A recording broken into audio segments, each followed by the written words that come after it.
Oh, thank you, Rohan. So, guys, let us start the session.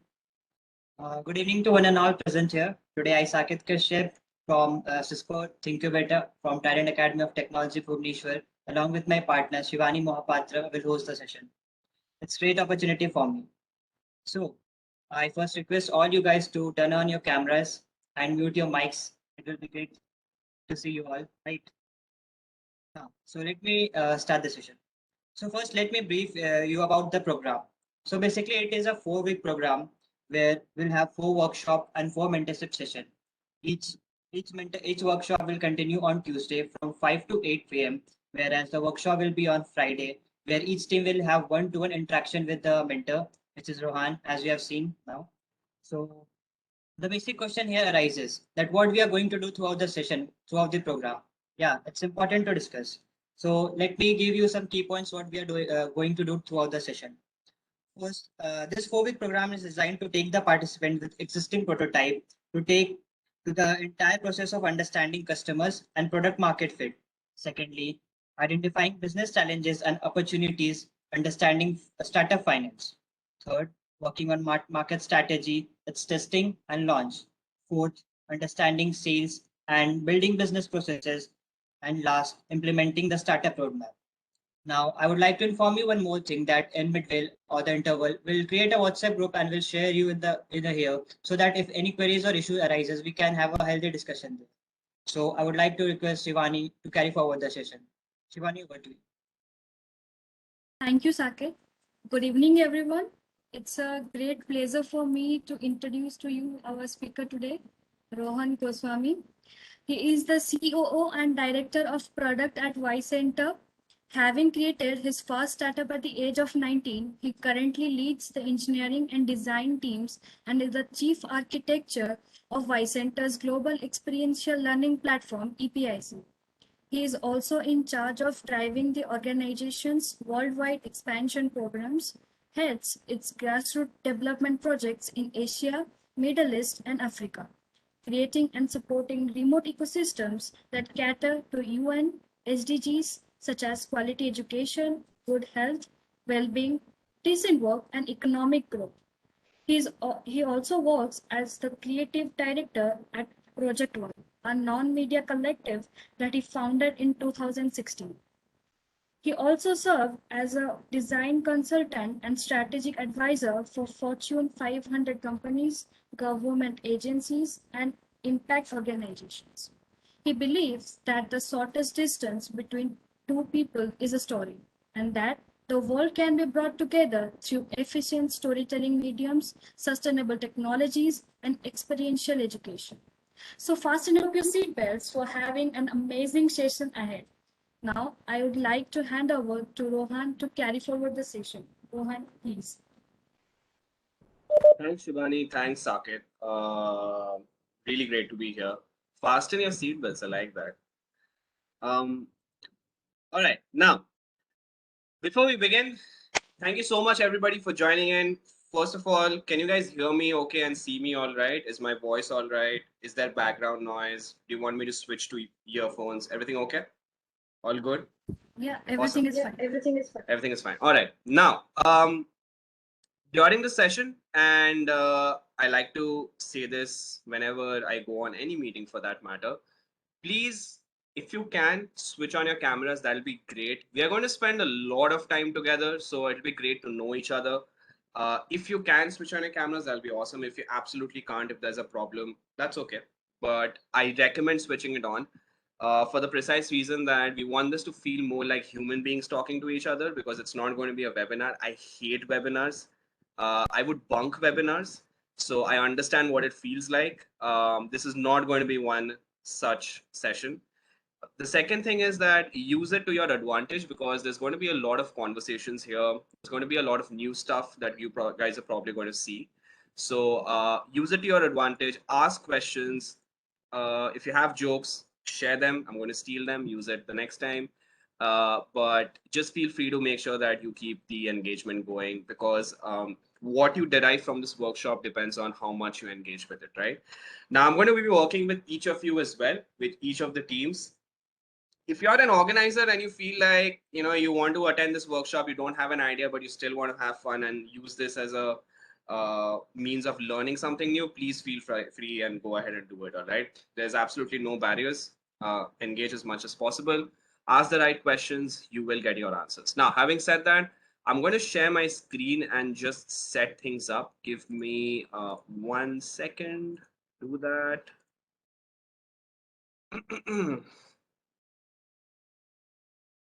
All right, I'm going to share my screen. Let me know once you guys can see it.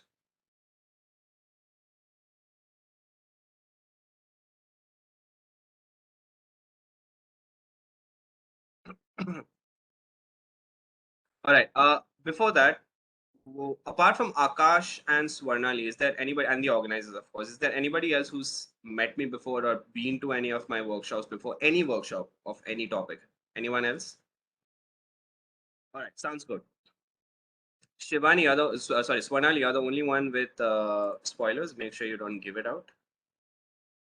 Okay. All right. Okay. Can you guys see my screen? Yeah, it's perfectly visible. Yes. Okay. I am also going to keep my chat open right here. All right, sounds good. Now, Swarnali and Akash, just a bit of a heads up. The first 1 hour of today's session might be stuff that you guys have been exposed to before. Yeah. But after that, till the end of the program, 4 weeks later, everything else is new. So feel free to engage with that as well. All right. Now, as you guys know, this is going to be a market launch bootcamp, which is basically the assumption here is that all of you present has some form of a prototype at some stage already with you. This could be something you created during the Thinkubator program. You have something of your own you want to try out. That's completely fine. But the assumption is that all of you guys have a prototype and you want to now take it to the next level. Something to understand is that having a prototype is not the same as having a product, and having a product is not the same as having a startup. They are very different things. Okay. And also, having a startup is not the same as having a company or a business. They're completely different things. At this stage, most of you have prototypes. Some of you may have gotten a taste of what it feels like to be a part of the market. Maybe gotten your first 1 or 2 customers, or maybe gotten some feedback, did a little bit of a soft launch. So you have some experience of interacting with the market out there. But to understand how do you turn your prototype into an actual product, and then how do you take that product and turn it into a business, is a whole different game, right? And that's what we're going to look at right now. How do you go to the next stage? Now, today's session is basically going to be to make sure that all of us here are on the same page, which means I'm going to go back and I'm going to make you all look at the bigger picture for some time, like take you all away from your projects, take you all away from your prototypes and products, look at it from the bigger picture perspective, and just make sure that we have certain fundamental questions answered and we know what we are doing, right? So we want to make sure that in today's session we have that under control. And how I'm going to run this is that at the end of every workshop, I'm going to give you all like a worksheet that you can fill on your own. It's going to be basically a set of questions based on whatever I teach in the workshop that is going to help you get more understanding of your projects and of your startups. And on Fridays when we meet, I'm not going to be taking a workshop. I'm going to be spending time doing one-on-one sessions with each of the teams, addressing and guiding you all through the process of making sure that each of you are market ready, right?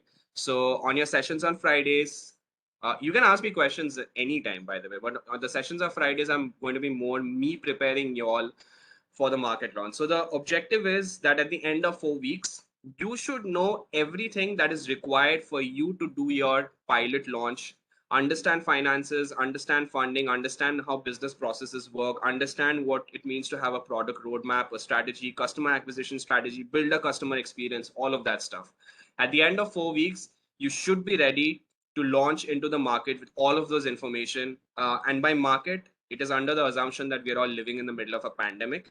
So I'm not going to be stupid here and talk about a world where there is no pandemic and no COVID-19. All of us are going to be operating businesses in the middle of a pandemic and also what happens post-pandemic. So I'm going to take that into account during my discussions to help you prepare for a world that nobody else has lived in before, because something like this has not happened in any of our lifetimes, right? Not even in our parents' lifetimes for that matter. Got it? Sounds good? Okay. Now, this is what I was talking about. I hate webinars. All right. This is not going to be a webinar. Absolutely not. Webinars are boring, one directional. It's just me talking, some like a speaker just talking to you all and not listening to you guys. This is going to be a conversation, which means I'm going to listen to what you have to say. I'm not going to be the one running the entire bootcamp for 4 weeks. It's going to be you who's running it. Your questions, your doubts, and everything else that you ask and say is going to determine what I do in the next sessions and also during the session. So it's going to be a conversation. It's not just going to be me talking, but also me listening to y'all and making sure that you guys are the ones running the whole workshop, right? So I do not like webinars. I like Drake though, and I love conversation. So this is what this is going to be. Sounds good? All right. Not going to talk too much about myself, but that's me. Shibani already said the rest. Something that is not in the bio is that I also failed at my first company by the time I was 21. I started my first company when I was 19, but I also failed at my first company when I was 21. And it taught me a lot.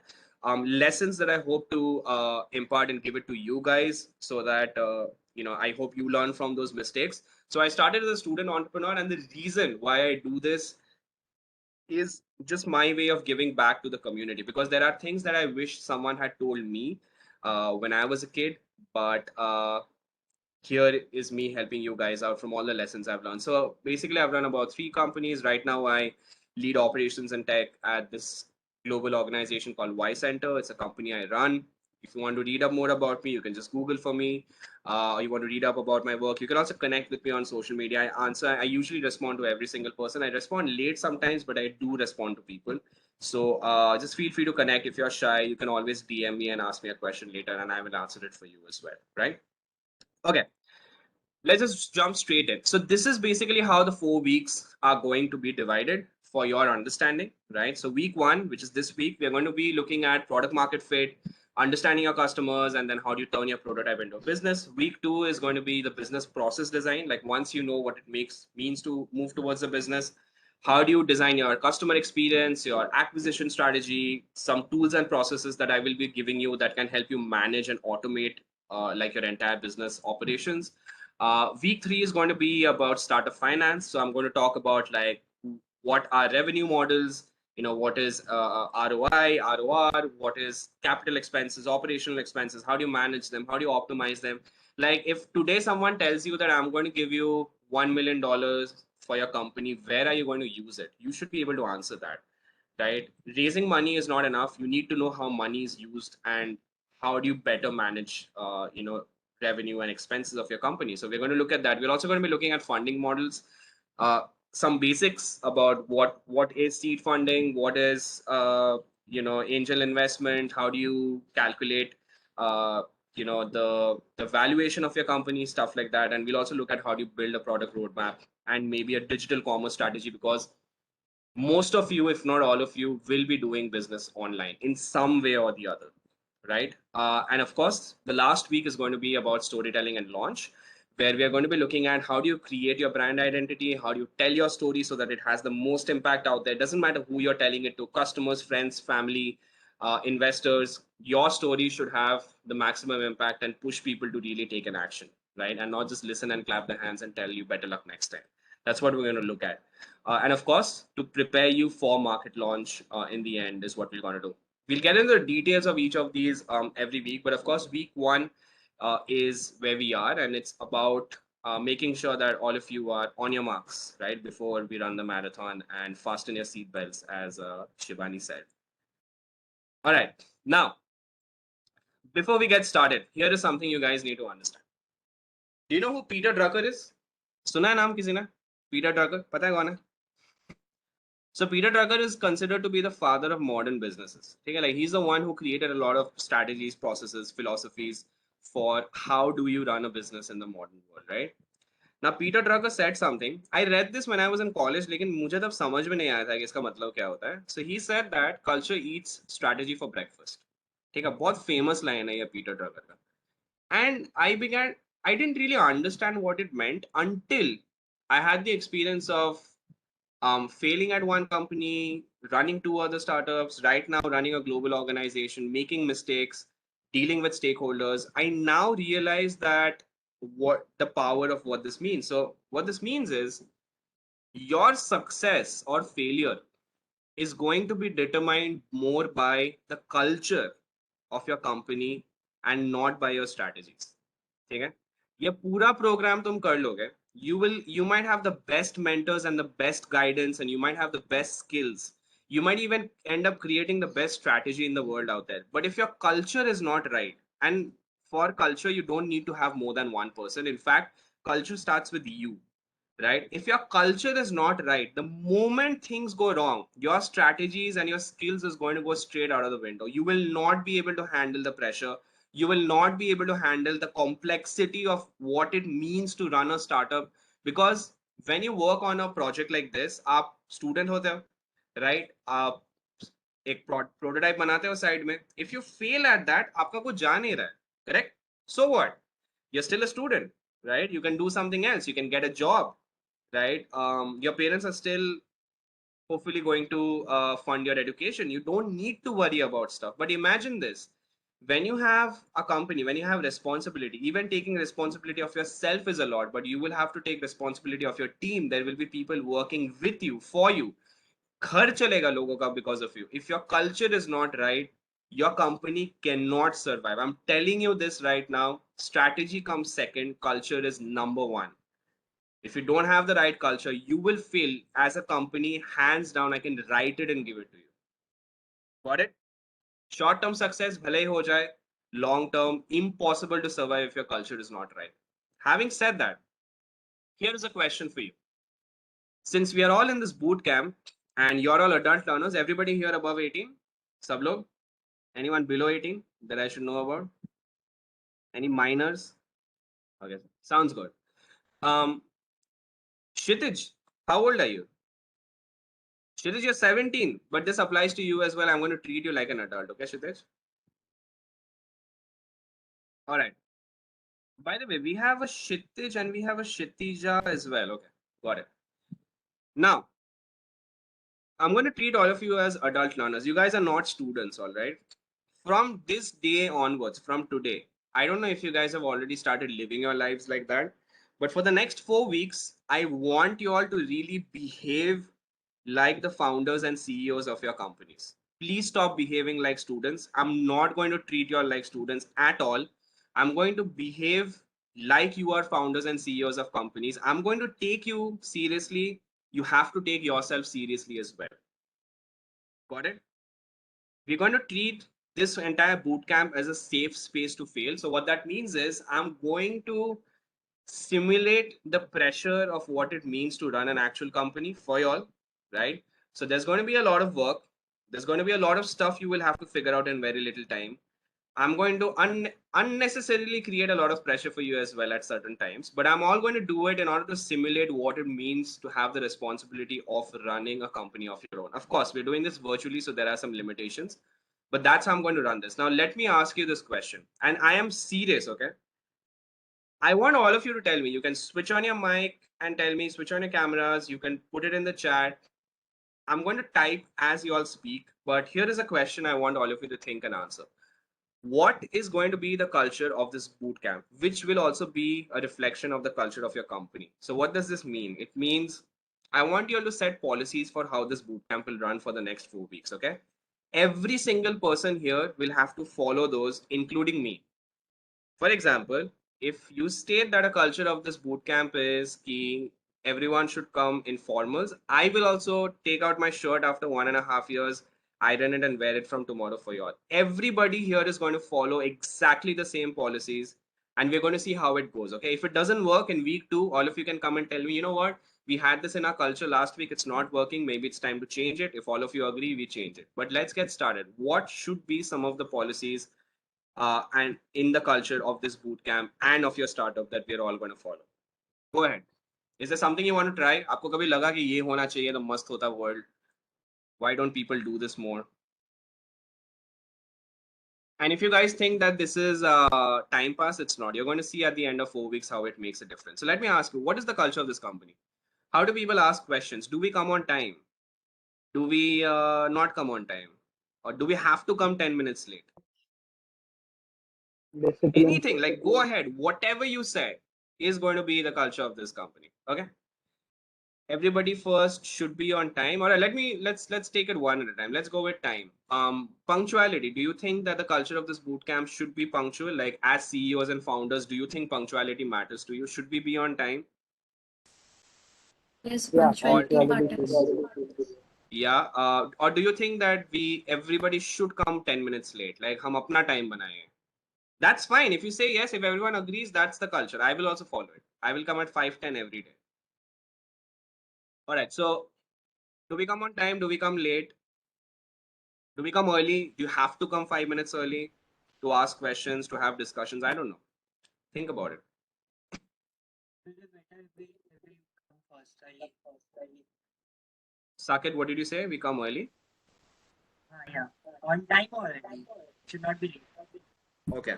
So all of us come on time. Is that what we are going with? Everybody? Yes, I Okay. agree. Sounds good. Sounds good. We all of us come on time. Is there any buffer in case someone has an emergency? Kuch to ho sakta hai. In case someone is late, someone genuinely has an emergency. Do you think we should give a little bit of buffer as well? Kitna? 10 Yes, minutes? we should tell before. Yeah, Sorry, 10 minutes. Himanshu? Uh, he should inform before, like, I'm Should going to inform be before, late for but the let's say that there is a genuine emergency. कितना buffer है? 10 minute, 15 minute, एक हफ्ता बाद आ सकते हो अगर कुछ emergency हो गया. 2 दिन, 1 घंटा, 2 घंटा, कितना? 10 minute, 15 minute, 5 minute, 15 minutes. 15 minutes is a bit much. I think 10 minutes is fine. 10 minutes okay? All right.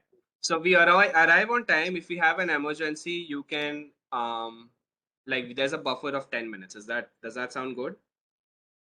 Yeah. Everyone agrees with it. Someone who doesn't agree with it? Okay, cool. We arrive on time. If there's an emergency, you get a 10-minute buffer. Now, by the way, do you think people should always say what their emergency is to everybody, or it's okay? You can keep it personal. Just 10 minute ka buffer use kar lo.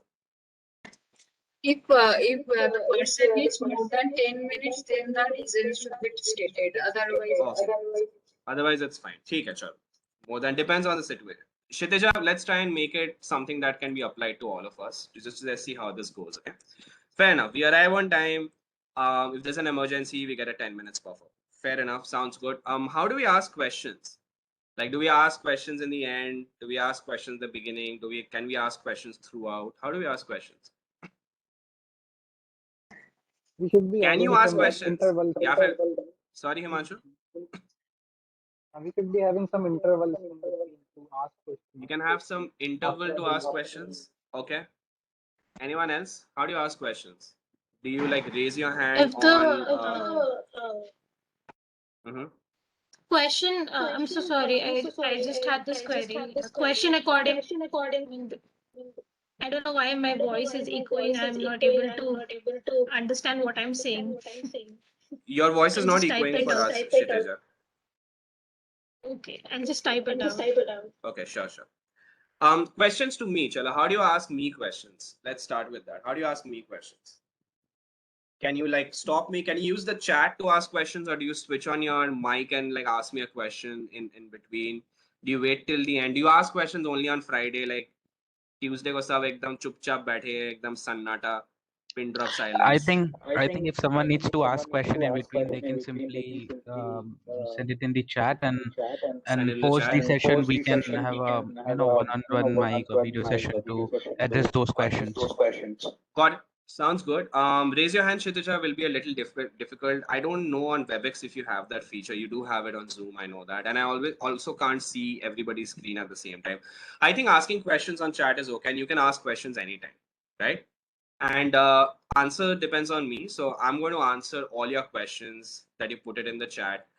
You can also switch on your mic and ask questions whenever I ask you to. Sounds good? All right, so let's put this here. You can ask questions in the chat, which means me as well. If somebody else is talking, I have a question, I will put it in the chat. It applies to me, by the way, all of these rules, not just to you all, right? You can ask questions at any time.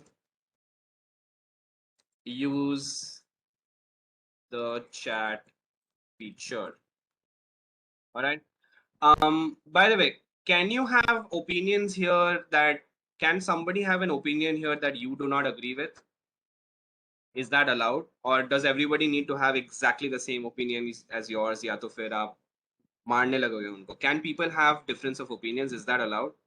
Can somebody have a different political opinion? Can someone have a different opinion on life? Is it allowed or is it not allowed? Yes, Totally yes, allowed. it is allowed. It All is? kind of opinions are allowed. All opinions are allowed. So can we use this as a safe space? Like you can say whatever you want as long as you're respectful. You will be allowed to speak. ऐसा नहीं कि कोई बोलेगा ए चुप बैठ ये नहीं चलेगा यहाँ पे. Is that okay? Everybody, you agree with this? Okay, fair enough.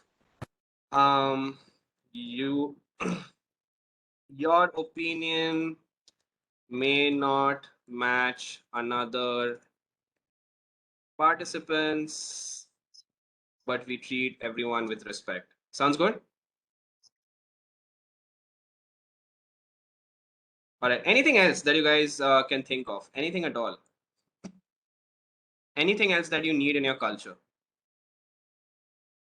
that you Do think your is homework. important? Sorry? Do your homework. Everyone should do their homework. Acha, so you mean no cheating? Is that what you're saying? No, not like cheating. Like if you ask us anything, then we should do it after the session. If we ask you Okay. something, then Okay. So you should, yeah, all right, that's fair enough. You should do your own work. Should you do your own work or should we collaborate? Do we want to treat this as should the culture of this bootcamp be something जहाँ पे आप बस अपने idea के problem solve करते हो, or do you also help solve other people's problems? Like should it be we should collaborative or should it be individual? we should collaborate. I'm not saying own work. I am saying homework. Oh, homework. अरे भाई homework, मैं teacher नहीं हूँ यहाँ पे. तुम chill करो थोड़ा. Sir, no But fair homework. enough. No homework. We'll see. Collaboration seems a better way. All right, Kshitij. Does everybody agree that collaboration is better? Which means that this will become a safe space where you can talk about your ideas, your strategy, your products, and it's going to be okay. And all of us are going to collaborate and see what we can learn from each other and solve each other's problems. Is that what you want to go for? या फिर हम बस सिर्फ अपना ideas के बारे में बात करेंगे, अपना problem solve करेंगे, will not bother and look into other people's business? Is that what you want to go for? Collaborative or individual? क्या चाहिए? Collaborative. Collaborative. Everybody is collaborative. All right. So we will be collaborative.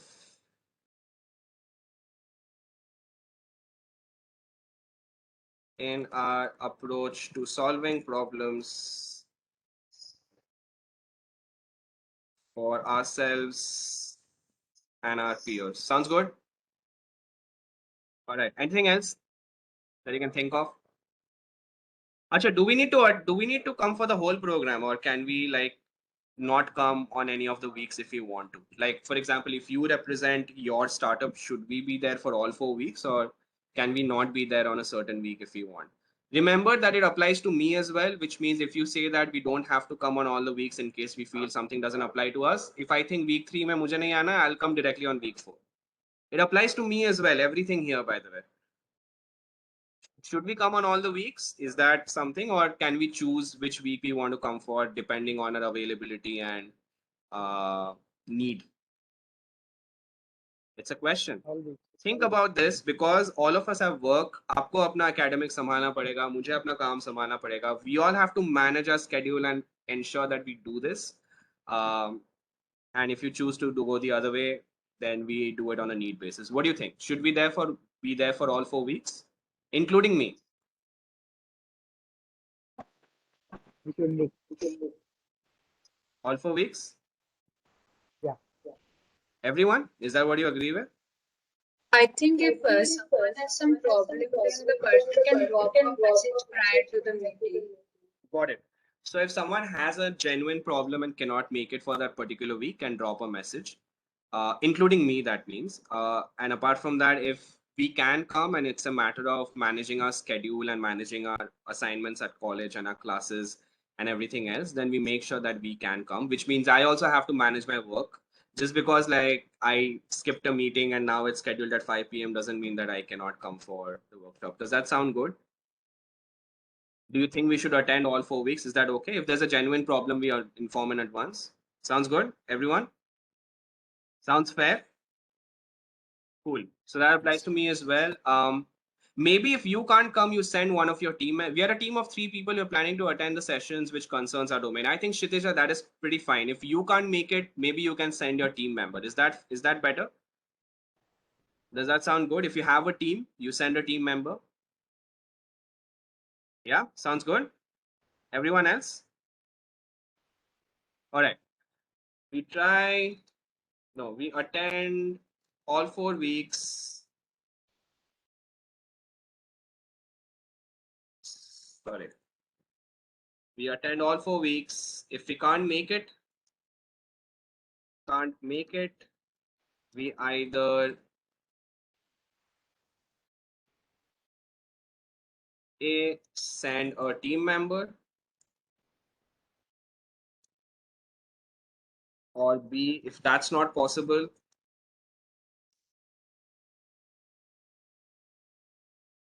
inform in advance. Sounds good?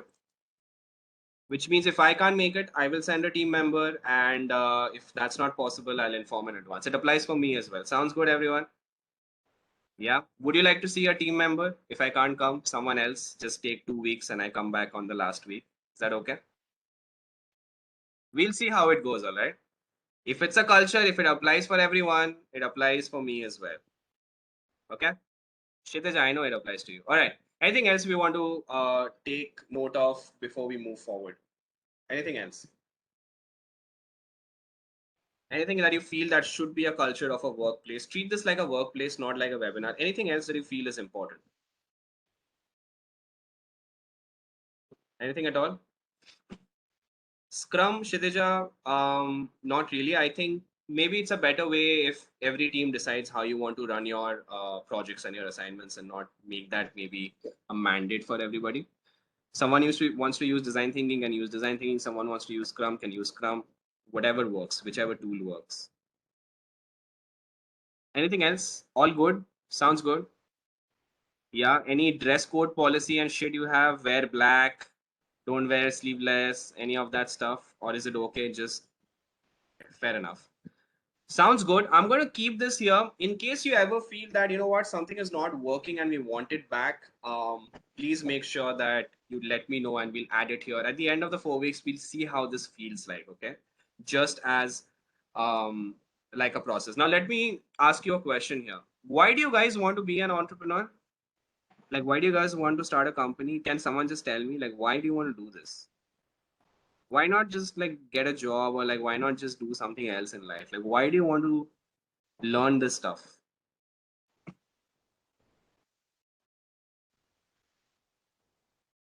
कुछ तो सोचा रहेगा? Like, why do you want to do this?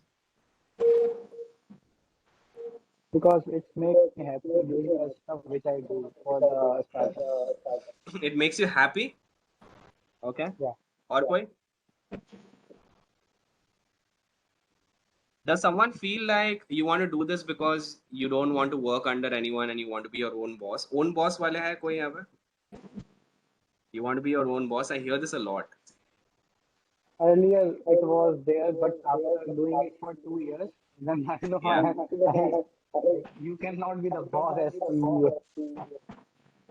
Sounds good. Anyone else? Why do you want to do this? By the way, if you think this makes you happy, wait till it becomes a nightmare. I will also make you go through that process. Hang on. It's an important part of your journey of learning how to build a company. Wait till it becomes a nightmare. Anybody else?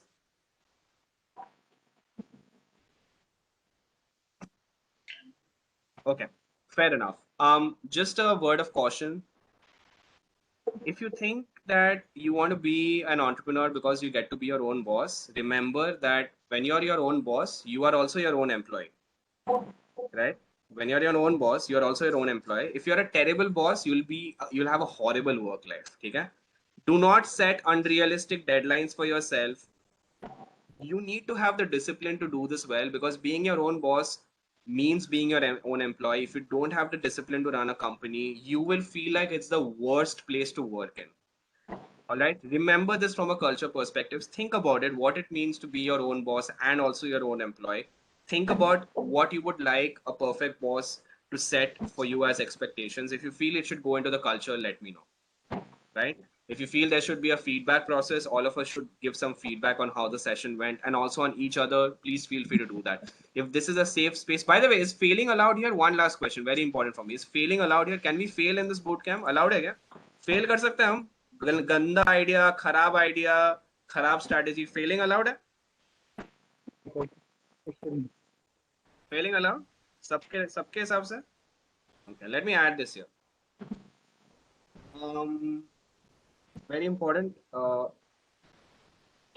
This boot camp is a safe space. Failing is allowed. In fact, it is encouraged. This is मेरे तरफ से, ठीक है? Failing is encouraged. If you don't fail in this workshop, it means you're not doing something new. Right? Sir, we find playing the word. Swanali, I didn't get you. Can you repeat? Sir, like when we in a workshop, like who is that? You will see what it means to fail. It means that on every week, I'm going to give you all some tasks to do. When you actually go and do those tasks, you might fail terribly. You actually will. And that's allowed. In fact, it's encouraged. If you don't fail, it means you're not trying something new. Sounds good? All right, let's move ahead. I think this is good enough for now. We're going to come back to this. Think about what it means to be your own boss and your own employee. Very important. Otherwise, you'll not be able to run this in the real world. These are some stuff. We arrive on time. If there's an emergency, you get a 10-minute buffer. You can ask questions at any time. Use the chat feature. Your opinion may not match another participants, but that's okay. You treat everyone with respect. We are collaborative in our approach, which means we don't just solve our own problems. We also help other people. We attend all 4 weeks. If you can't make it, we send a teammate. That's the first priority. If we still can't do that, we inform in advance. Right. And also, this bootcamp is a safe space. Failing is allowed and also encouraged, because if you don't fail, you're not trying something new. Now, all of these also apply to me, which means what happens if you're 11 minutes late and you haven't informed? Something should happen, na? It's your rule. You set it. What happens if I am 11 minutes late? I'm going to make this very simple. Take it for everybody. If any of us, including me, we happen to break the culture of this bootcamp, like अपना ही culture हम खुद break करें, we are going to perform for everybody else on this bootcamp, which means that if I come 11 minutes late, I will dance for all of you. Sounds good? I'm not joking. For the next 4 weeks. Sounds good? Everybody? It's your rules. I didn't set this up. You set it up. Sounds good? If you're not respectful to someone else, which means if Saket says something and I stop Saket in the middle and I say, Saket, please shut up. Like, I don't want to listen to you. In that case, I will dance for all of you. Sounds good? And same applies to Saket. Everybody? Sounds good? Not joking. This is the culture of this bootcamp. Yeah, it applies to me as well. Sounds good, everyone? Remember this. We're going to come back to this in week 2 and we're going to see how it goes. Just in case you feel that we spend the first half an hour doing this and it makes no sense, you're going to see the difference it makes at the end of 4 weeks. All right? Okay, now let's just jump straight to it. Let's get started with week 1. Now, week 1 is going to be about finding your product market fit and also learning what it means to go from a prototype to a product and from a product to a business. Okay. Now, having said that, the shortest distance between two people is always a story. I always say this to every single person I meet because I really, really believe in this. All right. You have to understand that once you have a prototype, if you don't have a compelling narrative that goes with that prototype, nobody is going to buy your product or service. No one. Okay.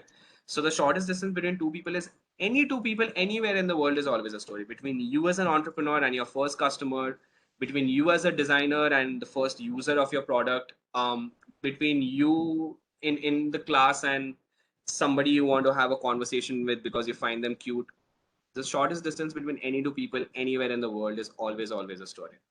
As entrepreneurs, you have to learn how to also be great storytellers, right? That's important. It's an important part of your learning journey. In fact, people make decisions on the basis of stories and not data. When you go into the market to buy something, you're actually buying stuff because either your friend has told you in the form of a story why the 1+9 is not as great as 1+8T because it has a plastic body and a metal body, and they've told you their experience of using the form in the form of a story.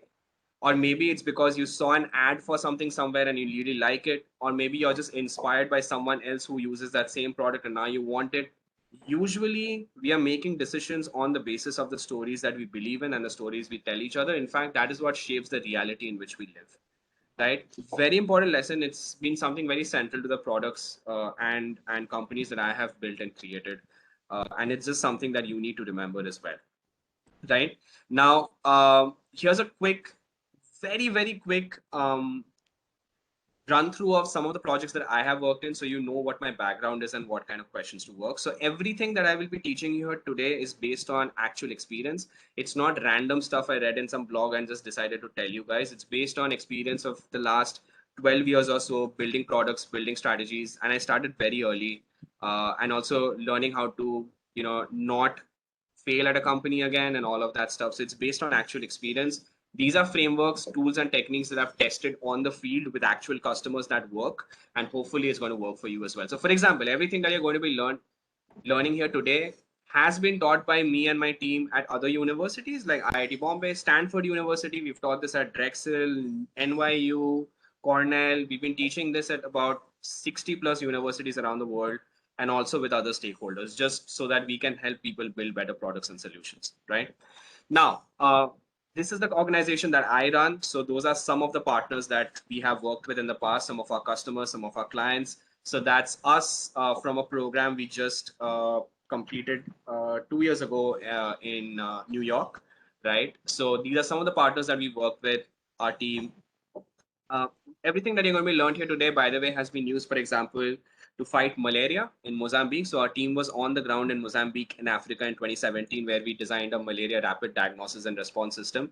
So we made this, implemented it in 3 villages, learned a lot. And I'm going to tell you the story in the end if you're interested, because it was a story that uh, made use of a cell phone app, it made use of a card game, and it made use of witch doctors that were present in the villages, right, to make this healthcare solution. So we did that in 3 villages in Mozambique in 2017. Everything that you learn here today has also been used to set up our own school of agri-tech that we run in Kenya. So that's me right there back in 2019. So we work with farmers in Kenya in order to design innovations that can be used by farmers on the field in order to fight food scarcity in supply chains around the world. So we've been working on that in Kenya.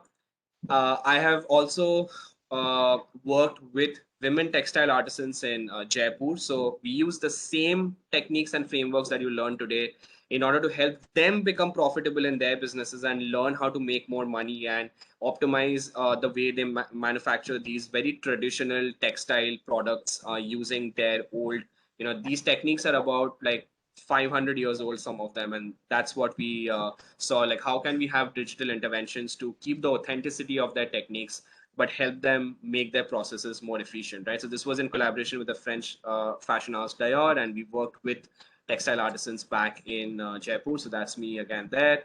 And of course, I've also worked with slum refugees in Egypt, designing sustainable living solutions for them, and also helping create an economy that can survive because it's decentralized. These people don't have support systems, they don't have a lot of resources, but we work to help create an economy that actually can thrive, give them sources of income, and also solve local problems that they were facing. So I've been doing this around the world, and I'm very excited to do this with you guys here. So yeah, that's basically the background. Now, having said that, Here is something that I always like to begin with, something that I want you guys to remember is that a purpose of this bootcamp is going to be to start helping y'all look at the world as a collection of systems, right?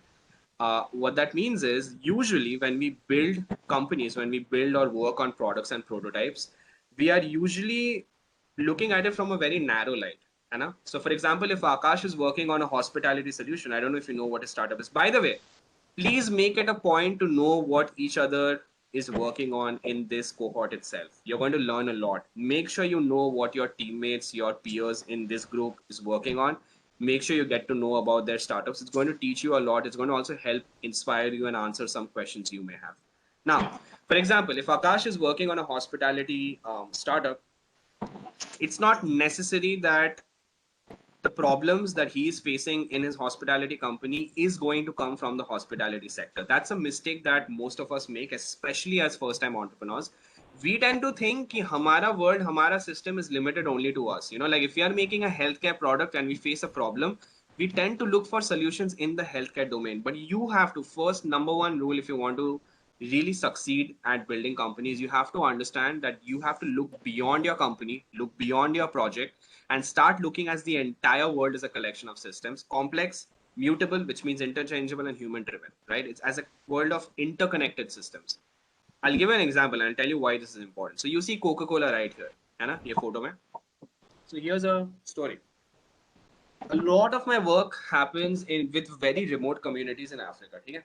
अभी ना मैंने और मेरा team ने एक चीज realise किया, हमने रियलाइज किया यार हम जहां पे भी जाते थे हमें कोका कोला मिल जाता था anywhere like no matter where we went like we would find Coca Cola ठीक है we didn't find drinking water some places like we didn't have internet electricity भी नहीं है ठीक है भगवान भी नहीं है कुछ जगह पे लेकिन कोका कोला जरूर है right and we were like this is weird like what the hell like how is coca like there is either one person or somebody who sells coca cola everywhere no matter where you go.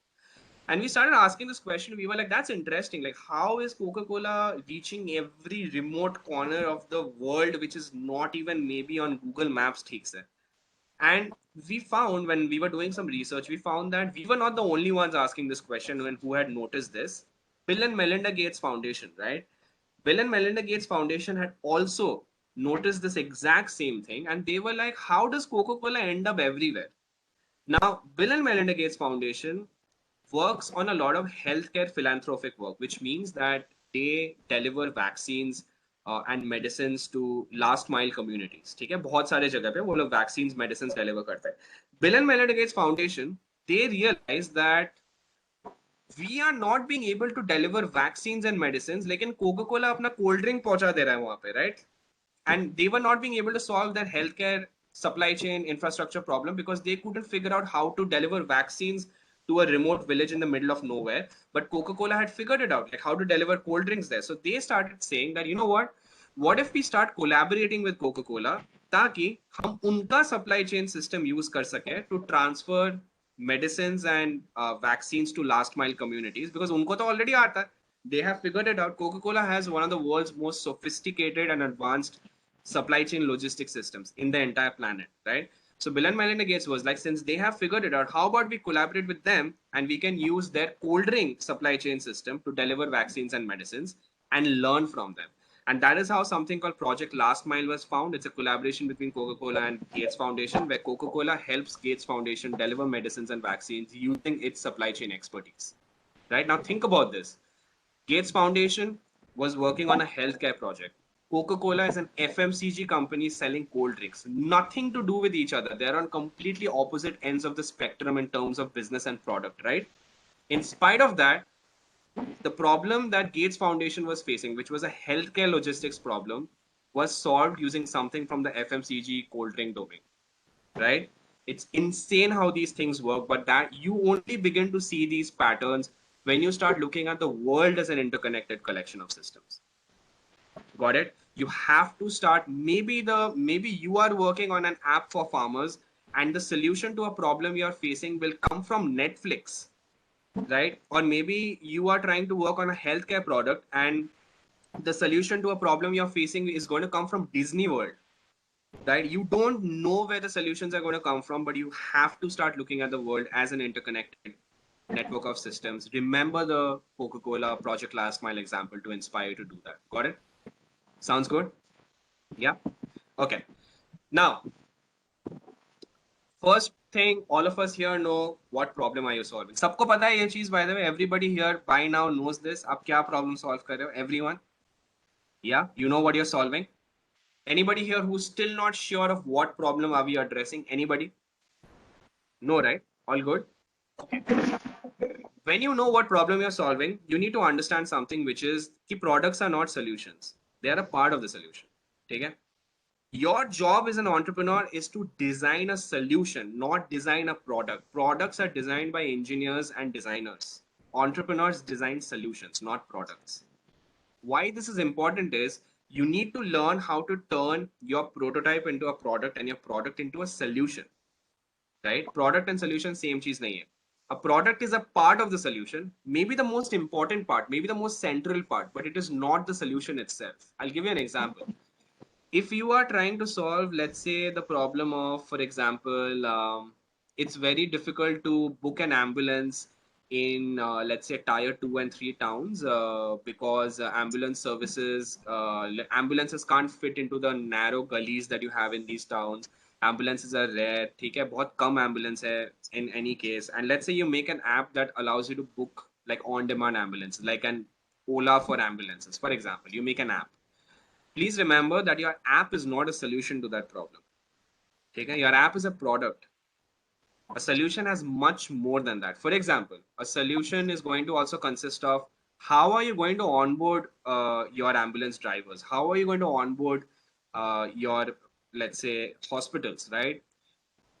What happens if a patient undergoes, let's say, a complication while this person is in whatever vehicle is being used as an ambulance, right? Who's going to train the drivers of these vehicles to know how to be a first responder to someone who has been booking an ambulance? Like, what is the business model? How are you going to survive? Like, how are you going to make money? How do you ensure that other stakeholders who are volunteering to be a part of your solution, how do you ensure that they get paid? All of these questions together is going to become a part of your solution. How do people discover your app, right? How do they onboard? How are they going to, how is the service contract? How is that going to work? You need to think of these answers, because if you don't think of these answers, then you're just going to have a good looking app, but it's going to fail on the field. 100% take it from me in writing, because I've experienced it myself. Yeah, sounds good. So you need to understand, you need to have the humility to understand, because when you get a lot of early success, and most of you here are teams that have actually won Thinkubator events in the past, right? And you may have also participated in other hackathons where you got a lot of good feedback. पता होता क्या है, ये तो small level है. तुम सोचो कि जब किसी को funding मिल जाता है, right? Early stage funding या फिर early success मिलता है. You know, this happened with me when I was 19 years old, by the way. I managed to raise line up potential investors at 19 years of age, and I got early success. I had like a first group of beta customers, and मेरे को लगा कि सब सही चल रहा है. It gets to your head. You need to have the humility to understand कि product and solution में बहुत फर्क होता है. आपको solution बनाना सीखना पड़ेगा, not just product banana. Sounds good? Now, something very important also is to ask yourself, are you solving the right problem? Right? You got to always ask yourself this question. Now, here's an example. And again, I'm going to pull you all away from your products for the next 1 hour. Just move you all away from your products. Stop thinking about your products. Stop thinking about your prototypes. We're going to do that for the next 4 weeks. Just step back. I'm going to give you all some other problems to look at, just to put you into that mindset of what it means to solve these kind of issues, right? Now I'm going to show a picture. Swarnali here knows what this picture is, but for the rest of you, this might be pretty new. Does anybody know what this is? Has anybody seen this before? Do you know what I'm going to talk about? Okay. Now, here is some context for all of you. Okay? This picture here represents a real problem. Okay? So, मैं तुमको थोड़ा context बता रहा हूँ. Story क्या है ये photo के पीछे? And then I will ask all of you guys a question, and let's see what you guys have to say. Himanshu, it's a water crisis? Sure.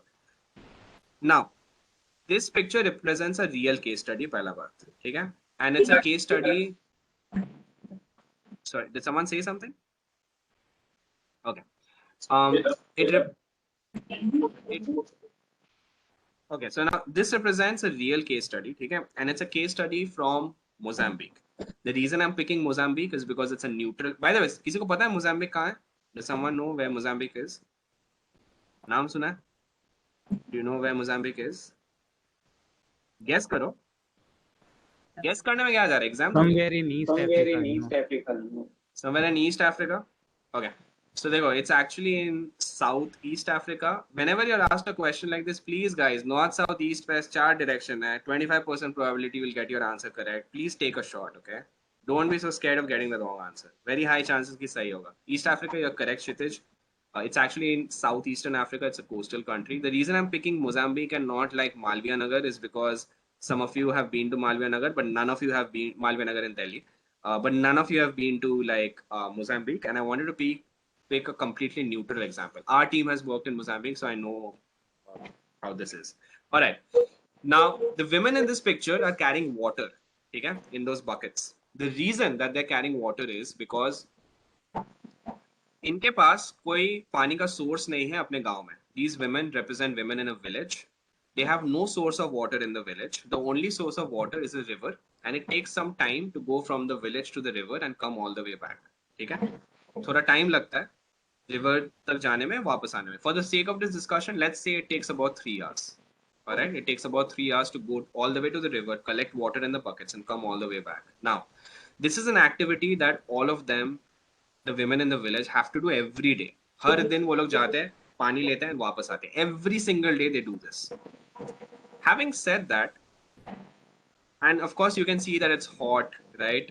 They're doing it in the daytime. Mozambique has semi-arid conditions, which means it's very dry as a country, वगैरह वगैरह. Now, having said that, पहला question: do all of you agree that this picture represents a problem? सबको लगता है? या does someone feel कि क्या मस्त है, पानी का सोर्स दूर है, इन लोग को वर्कआउट हो जाता है डेली ऐसे इसी बहाने? Does someone feel like that, or do you feel it's a real problem to not have a source of water where you stay? Everyone agrees it's a problem. Everybody. Yeah, it's a Yeah. real problem. It's a real problem. All right. Now, I want to ask this question to यहाँ पे जितने लोग हैं, ठीक है? I want you to look at this picture and think about the context that I gave you in the form of that story. And I want you to tell me, is there anything that you notice? Is there something interesting that you notice जो आपको लग रहा है कि you know, this is something worth commenting on? Do you have any observations? Does it make you feel something? Happy, sad, angry, jealous? What are your observations or feelings from this picture? आपको कुछ लग रहा है देख के ये So interesting है? yes, they can easily balance those buckets on their head. Okay, Kshitij, you can see that they can balance their buckets, balance those buckets on their head without holding it, without using their hands. Does that make you feel something? Any conclusions from that, Kshitij? Any conclusions from that, Kshitij? I know I'm thinking of something. Maybe. Sure. Okay. Anyone else? Anything else आपको दिख रहा है इस picture में interesting है, आपको बात करना है उसके बारे में? You think this is pretty interesting? What is going on here? Rohan, I think so. I can see the smiling face on these people. Right? You see them smiling. What did you say? Yeah, I can see them smiling. They're happy. You said Don't seem they're to happy. be sad. अच्छा, they don't seem sad. They seem happy. तो आपको क्या लगता है उससे? Photographer ने चीज बोलने बोला होगा तो? Might be. Fair enough. We don't know that, but they seem happy. They are smiling. They're not sad. Okay. Anyone else? Anything else you notice that's interesting? या फिर आपको कुछ feel हो रहा है ये देख के? They're actually There are no right collaborating. answers. They are moving together to do things. They are collaborating and moving to. Okay, so they are They are doing not this as a collaborating group. as such. They are moving. They go to place while talking and engaging with each other. So it looks like a group activity. Fair enough. There must be some social dynamics involved, conversations, वगैरह वगैरह, because it's a group activity. Anyone else? और कुछ दिख रहा है आपको? और कुछ दिख रहा है किसी को? You want to comment on?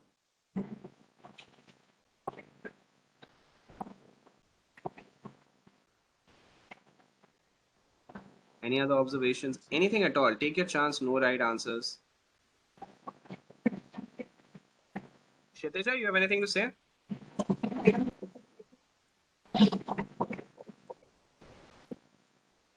I'm just having a picture of, women from village who also do the same kind of work, like carry water. So I'm just kind of thinking about, the kind of dress we wear, and people in Rajasthan, they have to, it's kind of, I know it's not much related, but this is what I was thinking. So what are you They're thinking fully about the clad dress? in your, like, Okay, so kind of you say bit you of mean in Rajasthan they're fully clad? Okay, fair enough. Looks like the dress, like their clothing here is different from the traditional clothing that women maybe in India wear in Rajasthan perhaps for a similar activity. Is that what you're saying? Yeah, kind of. Also represents,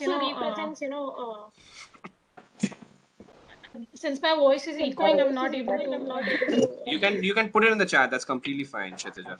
Himanshu, there are trees, so there might be some groundwater. Fair enough. Maybe, maybe not. We don't know. We don't live there. Or koi? Any other observations?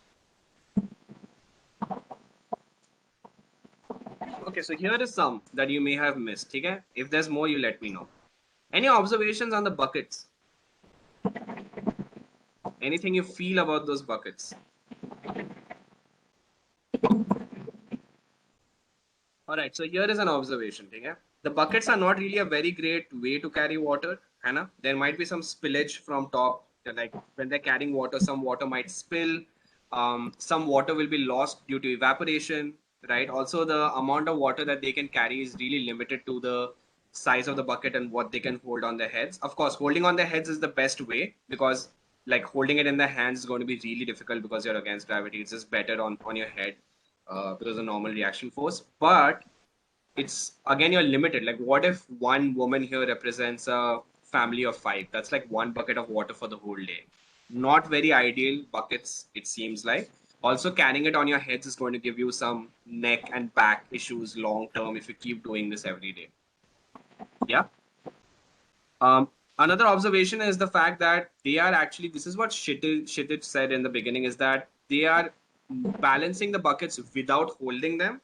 So that sort of shows that they have been doing this for quite some time, right? It shows habit because they can balance it without holding them. So which possibly means that they have been doing this for quite some time. They're habituated to an activity like this, and it's not the first time that they're doing it. Sounds good? Yeah. Anything else? Anything else that I might have missed or you guys might have missed? Okay. Quick recap. It looks like they are doing this as a group. So it's a group activity. Of course, there will be social dynamics involved. Buckets, not very efficient way to carry water. There may be spillage, evaporation, limited to whatever they can carry on their heads and the size of the bucket. Also neck and back problems. Kshitija said that the kind of clothes, traditional clothes that they have is different from maybe what we have in India. We don't know what the reason for that is. Tradition is different in different places. Also, none of you commented on this because usually people don't comment. By the way, like we've done this exercise even at like Stanford University, very few people actually comment on this, which is the fact that there are only women in this picture, right? Have any of you ever been to Mozambique? No, right? It's a completely new place. Why is the fact that only women are carrying water not new or comment worthy for anybody? It's of course like it's a new place. It is an important observation because it sort of gives you a hint that maybe the task of carrying water is associated with a gender role, which means that it's a task that's reserved for women, maybe in this community as well, just like it is in communities, villages in India, right? That's a new information because it's a new place. None of you have been there, but it's very few people actually comment on this, but it's pretty important. Now, true story. Here is what happened. There was a group of social entrepreneurs who went to this place and they were like, this is a problem. We should solve it.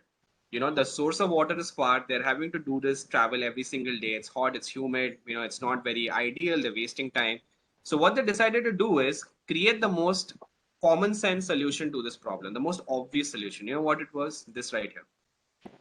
ठीक है एकदम obvious solution पानी का source दूर है you dig a bore well have tubewells right there in the village itself ताकि वहां से पानी मिल जाए there's no need of traveling that far anymore right now here is what happened for the sake of this discussion let's say that there were enough tubewells distributed around the village ताकि you didn't really need to travel anywhere or stand in a queue for too long to collect water there were enough for everybody there they were taught how to use these tubewells The tube wells were fully functional and operational. The quality of water there was clean, in fact, cleaner because this was groundwater, and everything was working absolutely fine. So they took the time to train everybody. They checked the quality of the water. Water was available 24 into 7 into 365. For the sake of this discussion, let's say that clean water, everyone was taught, everybody knew what was happening. They implemented the solution and they went back. Now, here is what happened. About a few months later, they decided to go back and check, like हमने इतना जो मस्त काम किया, चलो जाके देखते हैं कि how is our solution doing. They decided to go back and check it out. So they came back to the village, and here is what they found. They saw that nobody was using the tube wells. Nobody. ठीक है?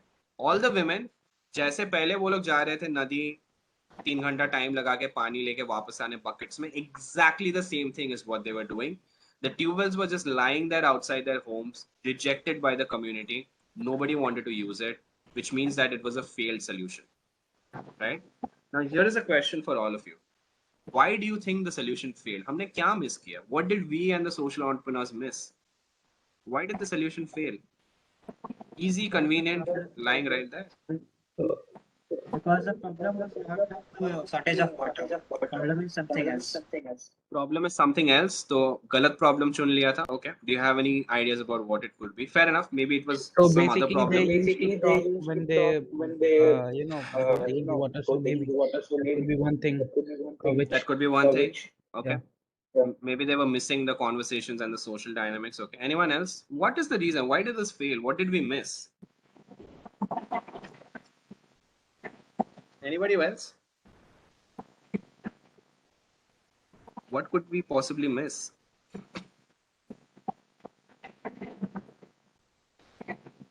Any other guesses? Cultural beliefs, sure, Himanshu. Kshitija, yes, they were aware of how to use it. They were trained how to use the tube wells. Anything else you can think of why this failed? There may be cultural beliefs, that's true. They were not able Superstitions. to trust the water coming from hand pump. So They were not able to trust.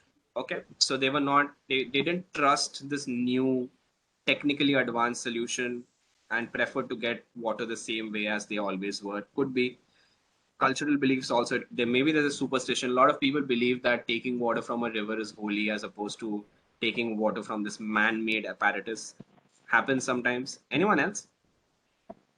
All right, I'm going to give you what the answer was. Here is why the solution failed, and it's an important lesson for you guys to know and learn. And I usually tend to talk about this no matter what workshop I take. Here is why it failed. The problem is that you're right, Saket and Kshitij. The social entrepreneurs and हमें भी problem ही गलत नजर आया. ठीक है? हमने problem ही गलत चुन लिया. Here is what was happening. We thought, and they also thought, that the problem was the fact that the source of water was far and there was water scarcity and that they were going through a difficult journey. हम सबको ये problem लगा. Actually, ये problem था ही नहीं. Here is what was really happening.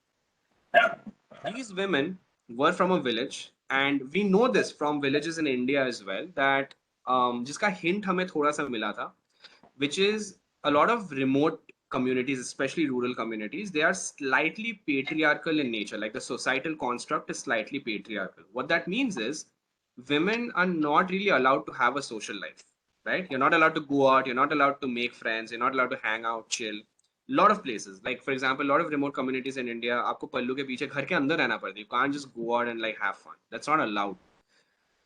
This village had a very similar societal structure because of the culture of that place. And what happened is, this journey was the only 3 hours during the entire day when these women could be free. They could have a social life.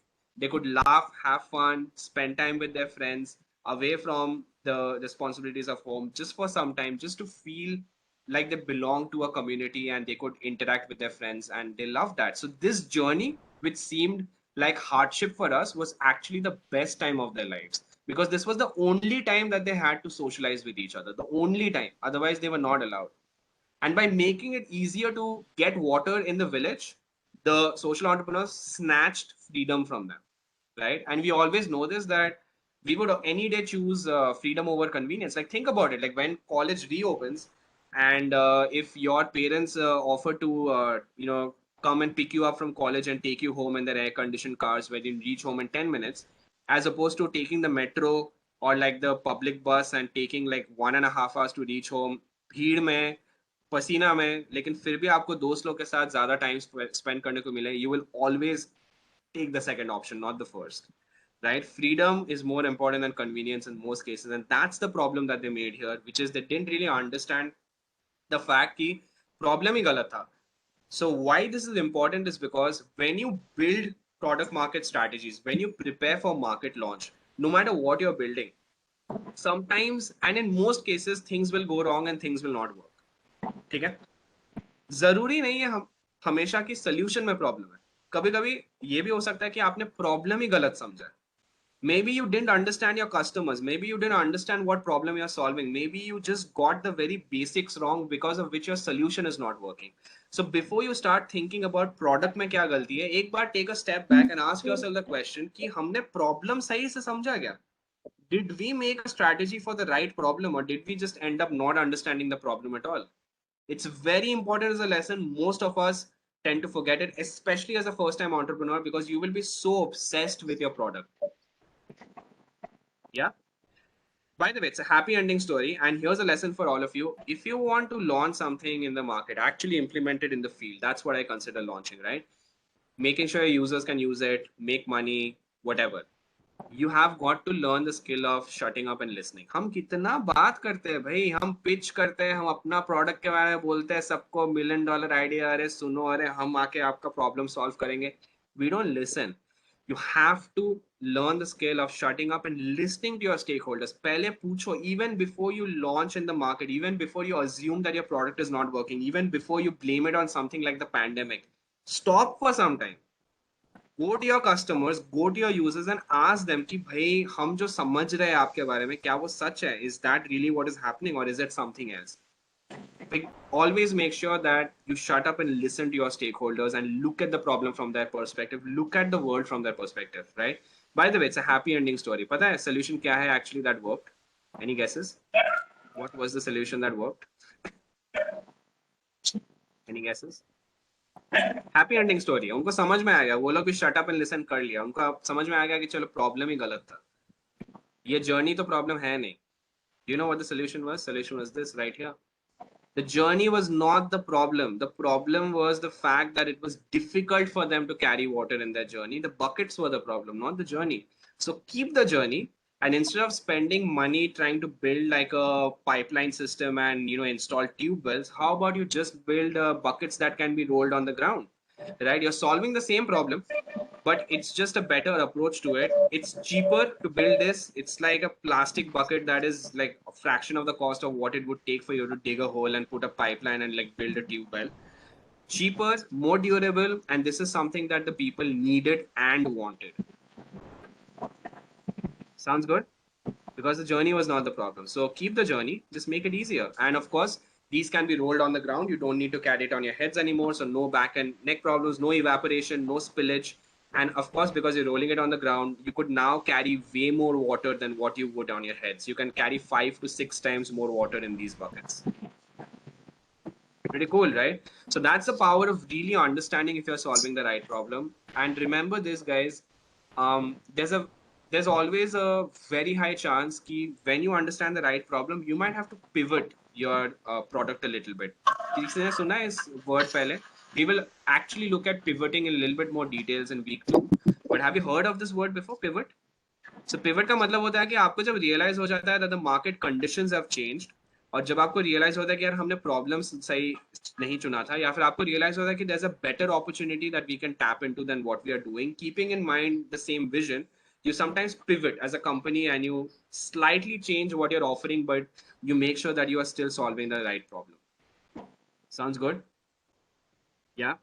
And I'm going to give you a lot of examples of how successful companies have pivoted at the exact right moment when they really understood the problem that their customers faced, and when they really understood their business model, they could actually create the product that you use now. I'll give you one example. Netflix, pata hai sabko? Do you know that Netflix was not even an online company when it started? Do you guys know that? Netflix was not an online company. So Netflix was a company that rented DVDs. Pata hai, hum log jo, I don't know if you guys are that old. You guys are pretty young, right? I mean, like, I'm not that old as well, but I feel like I'm extremely old. So मैं जब छोटा था ना, हम जाके DVDs rent पे लेते थे. Have you guys done that? 10 रुपए देके कभी भी किया है बचपन में? Yeah, you have rented Himanshu? Yeah? Yeah. घर पे था. हाँ, अच्छा, you guys, I see, you guys are not that, I mean, okay, maybe I'm not that old, but yeah, so I used to rent DVDs when I was a kid, and time पे वापस नहीं दिया तो 15 रुपए देना पड़ता है, 10 रुपए का ज्यादा, stuff like that. Hollywood movies 20 रुपए, Bollywood movies 15 रुपए and stuff like that. What the hell, like who makes these rules, right?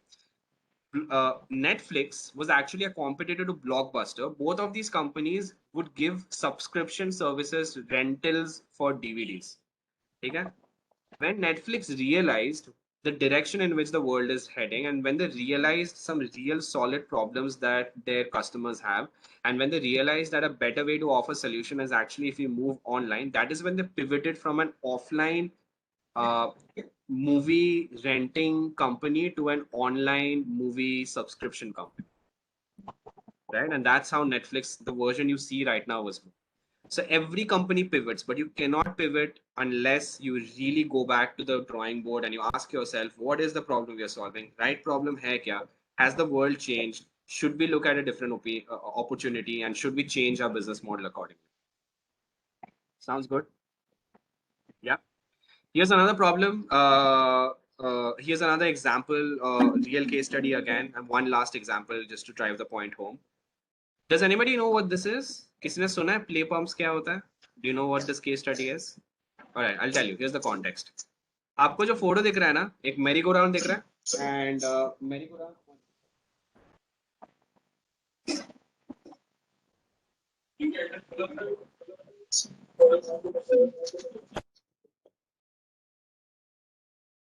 Yep. So you see a merry-go-round there, right? So this was actually considered to be like a amazing innovation in social impact. In fact, it was celebrated by like celebrities and rock star investors, world leaders. सबने इसको बहुत तारीफ किया था ये project का जब ये लॉन्च हुआ था. So this is an example of something. It's actually studied now in schools like Stanford and Wharton as an example of what not to do in social innovation and what to be careful about जब आप products design करते हो. So इसका फंडा क्या था? ये एक मेरी गो राउंड है जो आपको दिख रहा है सामने, ठीक है? उसके पीछे एक टैंक है, ठीक है? So when kids would play on the merry go round ना, because of the rotational motion of the merry go round, उससे water pump होता था underground से tank तक, and then the tank would supply water to a small community. ठीक है? So एक तीर से दो निशान था ये basically कि बच्चे के पास खेलने का जगह नहीं है तो वो solve कर दो, and at the same time if a small community doesn't have access to water ठीक से, एक टैंक लगा दो, पानी ऊपर चला जाएगा and उससे एक छोटा community को पानी मिल सकता है. Right? Pretty awesome, right? No electricity, nothing, just mechanical motion of kids playing, rotational motion से पानी pump होएगा into the tank and फिर वो सबको मिल जाएगा. But here is the deal. This project was pulled off and now it is studied as what not to do, as mistakes you can make as a designer जो आपको दिखेगा नहीं initially. I want to ask this question to all of you. Can you think of a very fundamental product, एक बहुत fundamental design flaw है ये solution में, बहुत ही एकदम core डिजाइन फ्लॉ है ये सोल्यूशन में जो किसी को नहीं दिखा है, किसी ने सोचा भी नहीं उसके बारे में, but there's a reason why this is now studied as a case study. Can anyone guess what the design flaw I is? think there is no बहुत proper fundamental. place to sit. There is no proper place to sit. Was that you, Kshitij? Sorry, I can't see the name. Yeah. All right. It is me. No proper place to sit. Okay. Anyone else? बहुत एक fundamental design flaw है. No proper place to sit. Anyone else? Any other guesses? The mechanical energy required will not be provided by kids. नहीं provide हुआ था, मतलब ये test किया था. enough mechanical energy, like enough, like if you play on it enough, like जितना बच्चे खेलते हैं जनरली टाइम होता है उनके पास दिन को, तो पानी तो पंप हो जाएगा. Because the tank was not very high.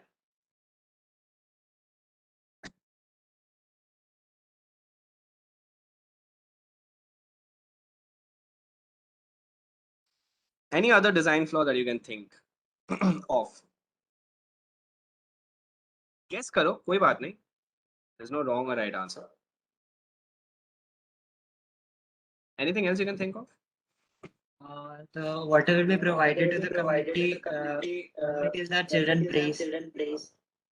If they stop. Okay. If they stop playing, you're saying? Yeah, then they will face shortage of water. Okay, sure. If they stop playing, there'll be a shortage of water. Anyone else? All right, I'll give you the answer. ठीक है? देखो ये था design flaw इसमें fundamental एकदम core. पानी कैसे मिलता है? बच्चे खेलेंगे तो, ठीक है? सो बच्चे अगर खेलेंगे पानी मिलेगा, ठीक है?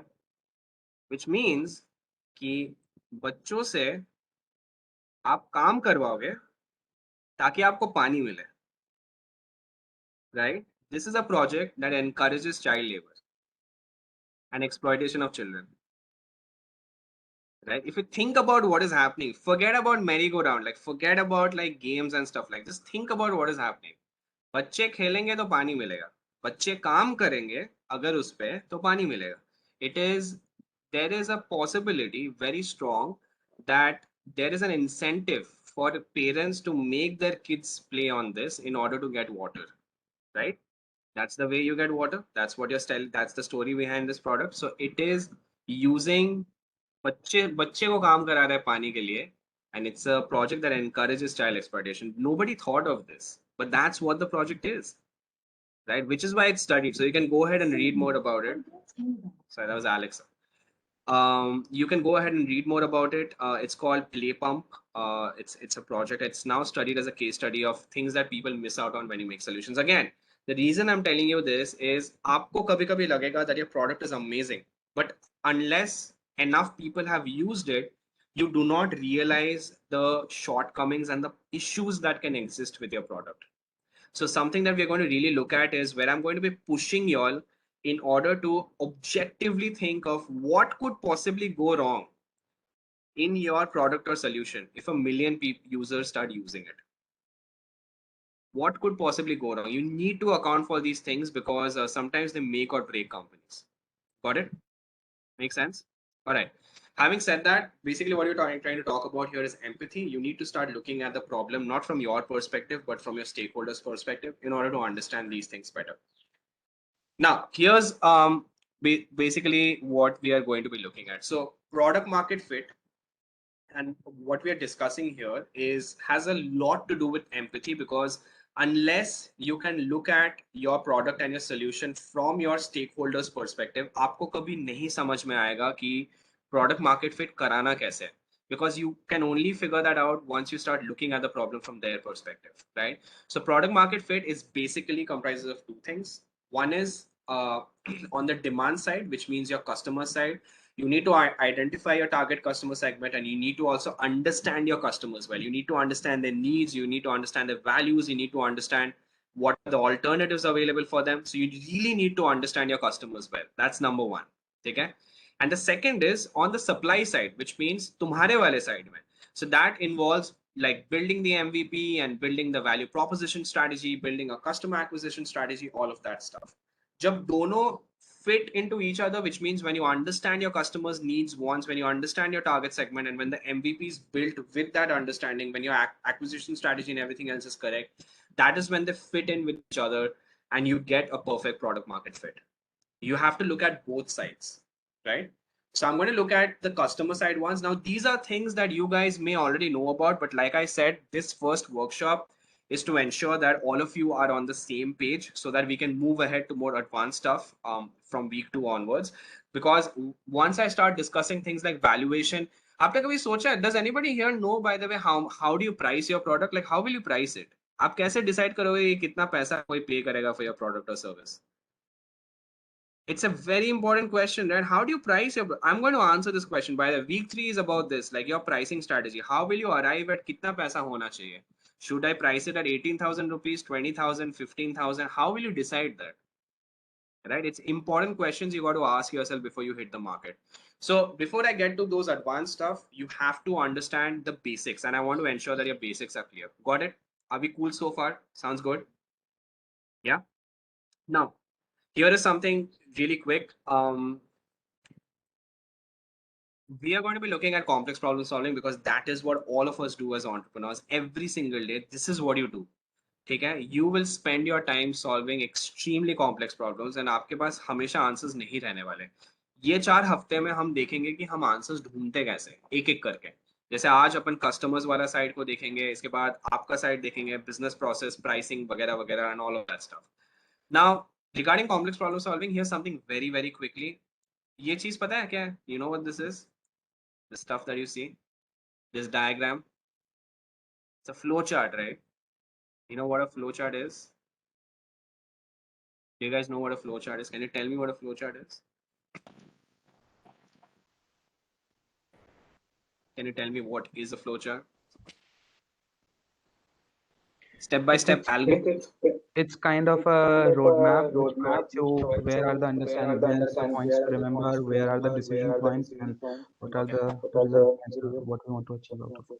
Something like Got this. it, got it. Kshitij, तुम क्या भाई वाइवा चैंपियन हो? Sounds good, but step by step algo of doing certain things. Kshitij, all right, it's a process and blocks. Fair enough. You guys are more or less right. So basically, a flowchart is the logical representation of a problem solving process. ठीक है, logic दिखाता है flow chart कि अगर ये हुआ तो ये करने का, ये हुआ तो ये करने का, ये हुआ तो ये नहीं करने का, वगैरह वगैरह, to go from starting point to an objective you want to achieve, right? So logical representation होता है प्रॉब्लम सॉल्विंग प्रोसेस का. देखो इशू क्या है ना, this is how problem solving is taught to us, which is linear thinking. कि आपको रास्ता पता है कि भाई ये करेंगे, फिर ये करेंगे, ये नहीं हुआ तो ये करेंगे, वो नहीं हुआ तो ये करेंगे, और फिर अपने आप अपना सब ठीक हो जाएगा. एक चीज समझ लो भाई, if you really want to launch into the market and make sure that you turn your product into a startup, you cannot use linear thinking, because in the real world now problems are not linear. Okay? When you hit the market, when you start actually dealing with customers, your problems are not going to be linear. आधा time आपको पता नहीं होगा कि ये decision का outcome क्या होने वाला. You will have to make guesses, you will have to make estimates, you will have to make assumptions. Projection का वर्ड सुना है कभी? We are going to actually learn how you will make financial projections for your companies. That's what we're going to cover in week 3. But do you know that projection का मतलब simply होता है कि भाई हम guess कर रहे हैं कि 3 साल में कितना खर्चा होगा और कितना पैसा आएगा. That's literally what a projection is, because you don't know for sure, right? Pandemic आ गया तो बीच में गया ना projection out of the window, right? Strategies don't help you survive a pandemic. Your culture helps you survive a pandemic. If your culture is right now, you'll survive, because strategies तो काम करेगा भी नहीं वैसे, किसी को तो आता ही नहीं क्या करना, right? Now in the real world, problems are not linear. You will have the time there, either there will be too much information available, आप बस 2 जनों टीम में आप सॉल्व नहीं कर सकते हो, मे बी आपके पास स्किल्स नहीं है, मे बी आपके पास एक्सपीरियंस नहीं है, मे बी आपके पास पैसे नहीं है, नॉलेज नहीं है, पता नहीं है कि होने क्या वाला है. ठीक है, मतलब लाइफ क्या है, मतलब basically, right? And then you'll have to contact Shibani for like a self-help book so that she can help you get some philosophy and figure out how to focus on just one thing, is what she said, right? Linear thinking, I told you, and I'll talk about it, doesn't really always work. How will it work? Right? Now here is the deal. There's a better way to solve problems, which means कि हमको एक और technique चाहिए ना, हम कैसे deal करें इसके साथ. बहुत सारे टेक्निक्स है, by the way. I'm not an expert to claim that एक ही टेक्निक है, बहुत सारे हैं. Here is a tool that really works for me. It has worked for me. It has worked for a lot of bigger companies. It's called human-centered design. And basically it is this. बहुत simple, ठीक है?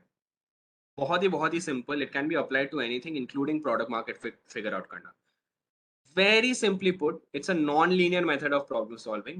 Human-centered design को design thinking भी बोलते हैं लोग, ठीक है? Slightly different है, but it's almost the same thing.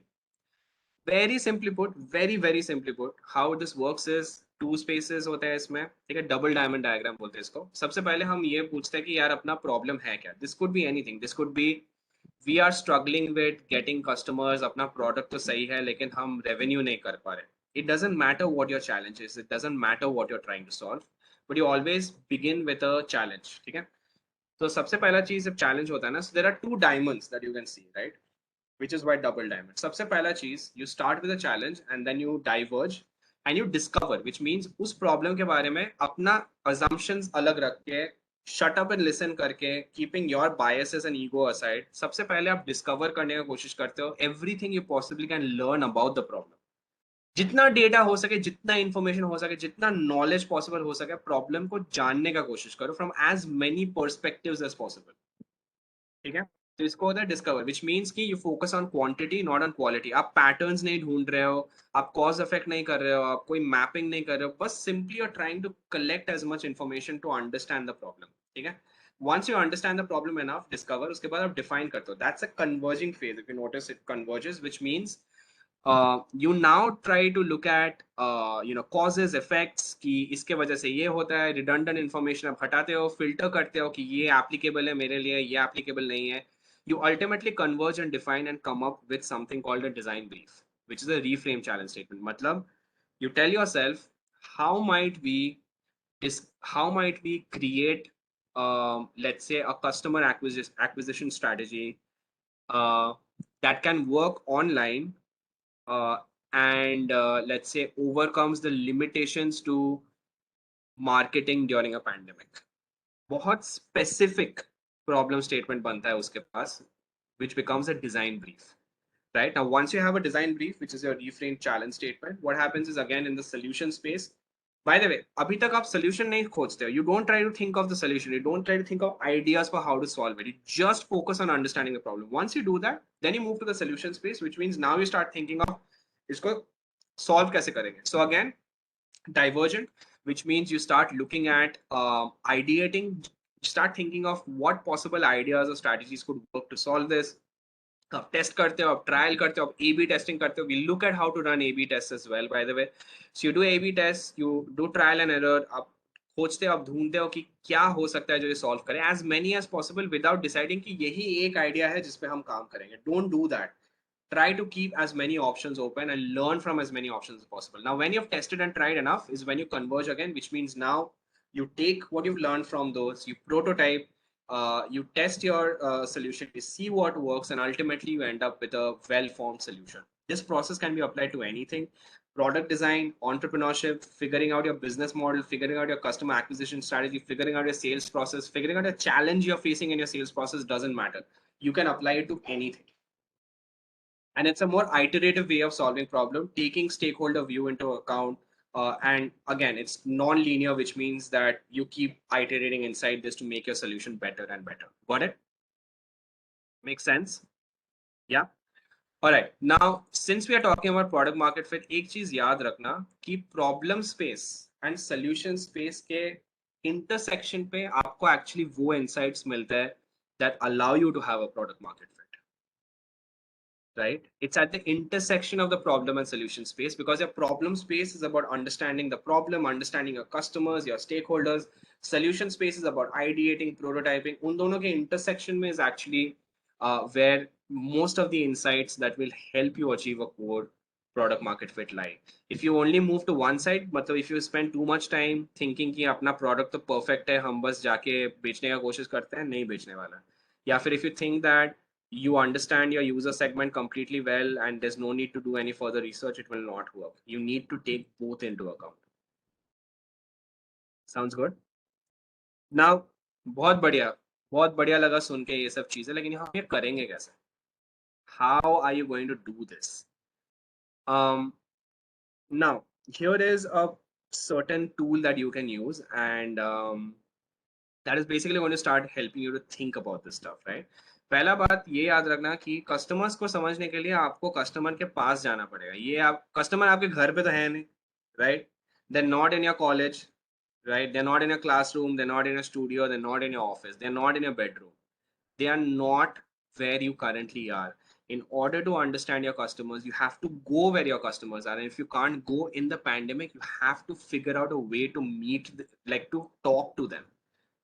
Now, I understand the challenge here because your customers might be farmers. आप farmers से बात कैसे करोगे? Zoom call पे तो आएंगे नहीं वो लोग, right? So when that happens, you look for creative ways to do that. So if you can't speak directly to your customers, you figure out a way to speak to either people who have worked with those customers. So you try to speak to other startups or other companies or other organizations, for example, that work with farmers, or you try to find somebody who comes from a farming family, right? You try to figure out and get some means of speaking to somebody who comes from a farming family or can help you get connected to farmers or has worked with farmers and knows enough to give you that exposure, right? And you can go ahead and be creative. Nobody is stopping you from making a Facebook or an Instagram post saying that, hey, I'm making an app that is going to make the lives of farmers better. To do this, I need to speak to somebody who comes from a farming background or someone who can connect me to farmers somehow. Go ahead and make a post. कोई reply नहीं करेगा, क्या फर्क पड़ता है? 3 दोस्त मजाक उड़ा लेंगे, क्या फर्क पड़ता है? right? Doesn't matter if you fail, but you have to try. Also, that is one of your tasks in week 2, that you have to figure out a way to speak to your customers, and I'm going to tell you what you need to learn from them. Sounds good? Yeah. Now, here is a process that you guys can use, but before that, quick story. Okay? Airbnb, pata hai? You guys know what Airbnb is? Yeah, you know what Airbnb is. Now, Airbnb is right now, you guys know, right? Anybody who doesn't know what Airbnb is, it's completely okay. Anyone who doesn't know what Airbnb is? All right, you guys don't know. Achha, theek hai. So Airbnb is an app. It's an app जहाँ पे आप accommodation book कर सकते हो. तो क्या होता है ना, ऐप में hosts होते हैं, ठीक है? So जैसे Uber में anybody can register their car and become like an Uber partner, right? वैसे Airbnb क्या, anybody can register their homes and you can become an Airbnb host, ठीक है? तो मान लो जैसे मैं पुणे में अभी अकेला रहता हूँ, तो मेरा ग्राउंड फ्लोर खाली है. I can resistor this house in Airbnb and I can give my ground floor on rent. So what happens is that strangers, people from around the world, like मान लो कि किसी को इंडिया में आके authentic Indian experience चाहिए, like they don't want to stay in like a hotel, they want to stay with a family, or they want to stay in someone's house in India and learn what it means like to get that authentic Indian experience of staying in a house, can book it via Airbnb. That is how it started, but now it applies to accommodation in general. Like if I have a house that's not, apartment that's not being used, I can put it up on Airbnb and then you can book it, right? So there are hosts and there are guests जो book करते हैं. That's how Airbnb works. It's the world's, up until 2020, it was the world's, still is the world's largest hospitality company. It doesn't own a single property, like, and it's the world's largest hospitality company. Just like Uber doesn't actually own any cars, but it's the world's largest cab company. Similarly, right? Multi-billion-dollar company, unicorn startup. Now here is the deal. Airbnb जब initial days में struggle कर रहा था ना, before becoming a billion-dollar unicorn, global unicorn company, वो लोग बहुत struggle कर रहे थे बिकॉज उनको अपना ऐप में साइन अप ही नहीं मिल रहा था, right? Similar to what a lot of you guys may have face, they were not getting sign ups on their apps. They were like, भाई हमारा ऐप में प्रॉब्लम क्या है कि लोग साइन अप नहीं कर रहे, like what is going on, like why are we not getting business? Now Airbnb happened to be a part of a startup accelerator program which is the world's best, called Y Combinator. ठीक है, world's best है. Y Combinator से Dropbox graduate हुआ है, Airbnb graduate है. So they have created like billion-dollar unicorns, right? It's based in Silicon Valley in California. Now when they were a part of Y Combinator, इनका जो mentor था, their mentor Paul Graham told them कि अच्छा, अगर आपका problem ये है कि तुम लोग को साइन अप से मिल रहा है, you're not being able to grow as a business, you're not being able to get new hosts or guests, कोई तो होगा, like you must have some customers who are using it. You can't have absolutely nobody, then you shouldn't exist. कोई तो होगा who's using it. And they said that yes, our highest number of customers are currently in New York City, which is in East Coast, right? And they were in California, which is in West Coast. They said कि सबसे ज्यादा हमारे hosts वहीं पे हैं, about 50 of them, and बाकी सारे cities में we are struggling to grow in the US. So here is what Paul Graham told them, and that is where this advice comes. He told them that अगर तुम्हारे customers New York में हैं, तो तुम लोग इधर सिलिकॉन वैली में क्या कर रहे हो? How do you expect to solve this problem until you don't go to your customers and talk to them and find out what is happening? Right? So taking that advice, they traveled from Silicon Valley to New York City and they went there, and here is what they realized. This is what the problem actually was. They realized कि app में कोई गलती नहीं है, but when they started going to the houses of these hosts जिन्होंने Airbnb में अपना property डाला हुआ था, they started seeing कि यार amazing houses हैं इनके पास, amazing, like really beautiful properties that they actually had, जब वो लोग visit किए. लेकिन फिर उनको लगा कि यार, if the homes are really this beautiful, why do they have such horrible pictures of their homes on the app?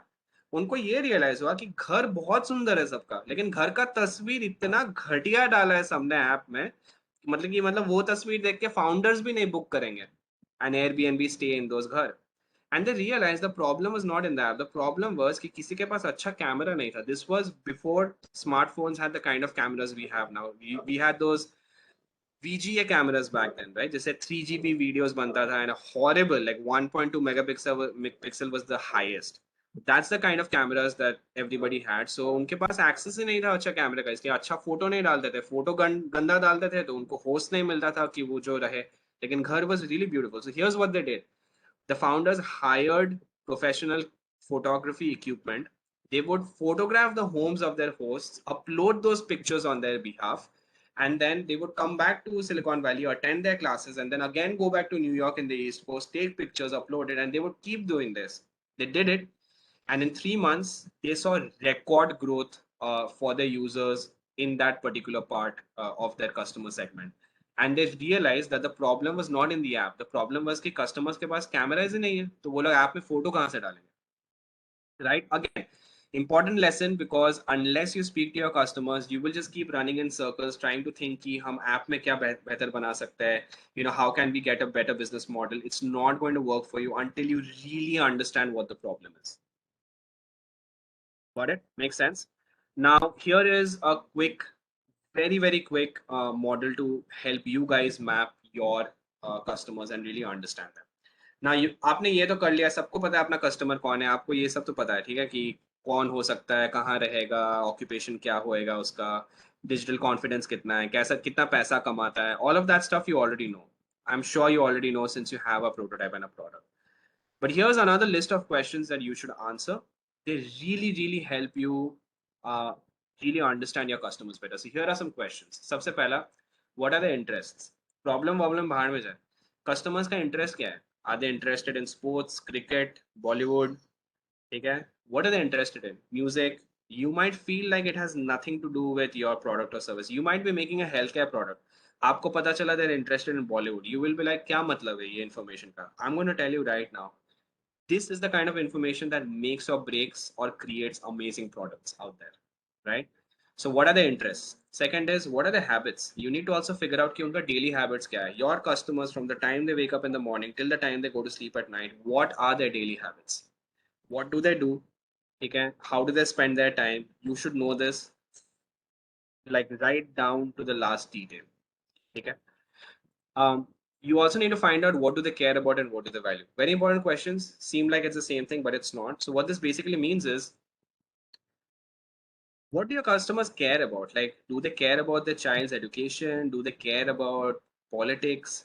Do they care about the quality of something, or do they care about the price of something? What do they care about? Also, it's also important for you to answer what do they value, right? So, for example, they may value things that are cheap. They may value things that are of good quality. They may value things that are produced with sustainability in mind. They may not value things that are produced with sustainability in mind. But you need to also answer what do they value. Remember, values are intrinsic, मतलब values अपने अंदर होते हैं, and care about बाहर की चीजें होते हैं, right? It's usually about products. Very important. I'll give you one example. Usually people working on sustainability projects ना उनको ये लगता है कि शायद दुनिया में सबको global warming का पड़वा है. Nobody, like half the people don't care about climate, okay? Even we don't care about climate as much as we claim to care about it. The problem is, if you do not understand your customers well, just because you care about something, आपको लगेगा that everybody else also cares about that exact thing, but that's not true, right? Don't fall for that trap. Here is one thing that happened with us. So when we were in Kenya, we were making a low cost solar charger. ठीक है, हम एक हमारे team एक solar charger बना रहा था, which would fit inside like a cold drink can and could charge your phone using solar energy. बहुत छोटा portable charger. And we wanted to make a sustainable alternative to like charging cell phones when you don't have electricity. We made the charger. It took us some time, but by the time we made it, there was a Chinese company that also offered a solution that was battery driven, but their charger costed less money than us. कितना less? 50 cents. ठीक है, अपना $2.50 था, उनका $2 था. People actually ended up, sorry, $1.50 था, उनका $1 था. People actually ended up buying the cheaper solution because they didn't care about solar polar. They don't give a damn about these things. They care about कौन सा सस्ता है. खत्म बात. We cared about it. हमको लगता है यार कस्टमर भी केयर करेगा. जरूरी नहीं है भाई. Your customers might just care about सस्ता चीज. You care about the environment, not your customer. You need to understand if it's the same or if there's a disparity there, right? You also need to ask, how do they solve the problem right now? which means क्या करते हैं वो लोग इसके बारे में? Is there an alternative product? Maybe कुछ नहीं करते. Maybe they just let it go and they don't do anything about it. That could also be an answer, but you need to know that answer. And you also need to find out what other problems do they have. What are the related problems do they have? In the Pani wala example, a related problem was the fact that the women actually did not have a social life. Like the societal structure was patriarchal. It was a related problem. Seems like nothing to do with scarcity of water, but turns out it has everything to do with the way you design your solution. And of course, in the end, you want to answer what products are they already familiar with, right? Before you try to sell your product or your prototype, you got to ask what are they already familiar with. Let me give you an example of how this works in place, and then I'm going to move on to some other stuff, which is figuring out your market. Now, here's an example, very quick one. किसी को पता है क्या? Does anybody know what this is? Does anybody know what the solution is? Does anybody know what this is? It's called NICU for babies. Did you Google it, or do you know? I know. Okay, awesome. So, Kshitija, you're right. So this is basically a baby incubator. Okay. Now, baby incubators don't look like this. Baby incubators are usually rooms like an ICU, जहाँ पे prematurely born babies or babies born with certain birth defects उनको रखा जाता है ताकि उनको monitor कर सके. Right? Like it has regulated oxygen. It has sensors to detect like primary data points for the baby to ensure that उनका heart rate, उनका pulse सब कुछ ठीक है, oxygen level in the blood, stuff like that. So baby incubators don't look like this, but of course it's a portable baby incubator as we can see, so that's special, right? Now here is some context, and then I will ask you a question. Context ये है कि ये baby incubator was designed for remote communities in developing countries, especially countries in Africa, right?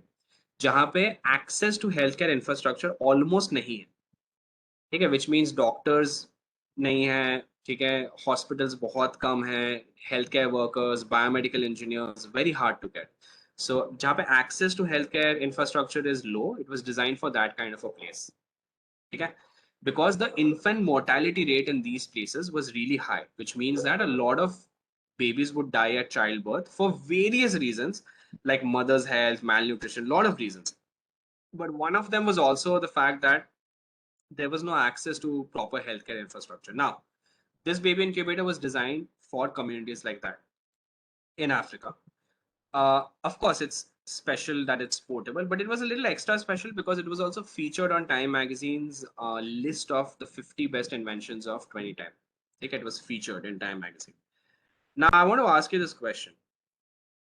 What could be a possible like a product feature innovation जिसके वजह से ये baby incubator was featured on Time Magazine? Any guesses?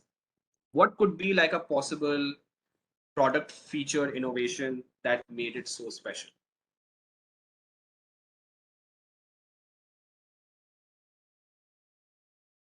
Wheels, okay, sure. Makes it portable. Anyone else?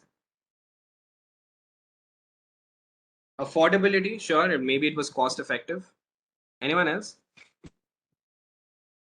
Size, compact, could be. Sure, Shateja. Anyone else?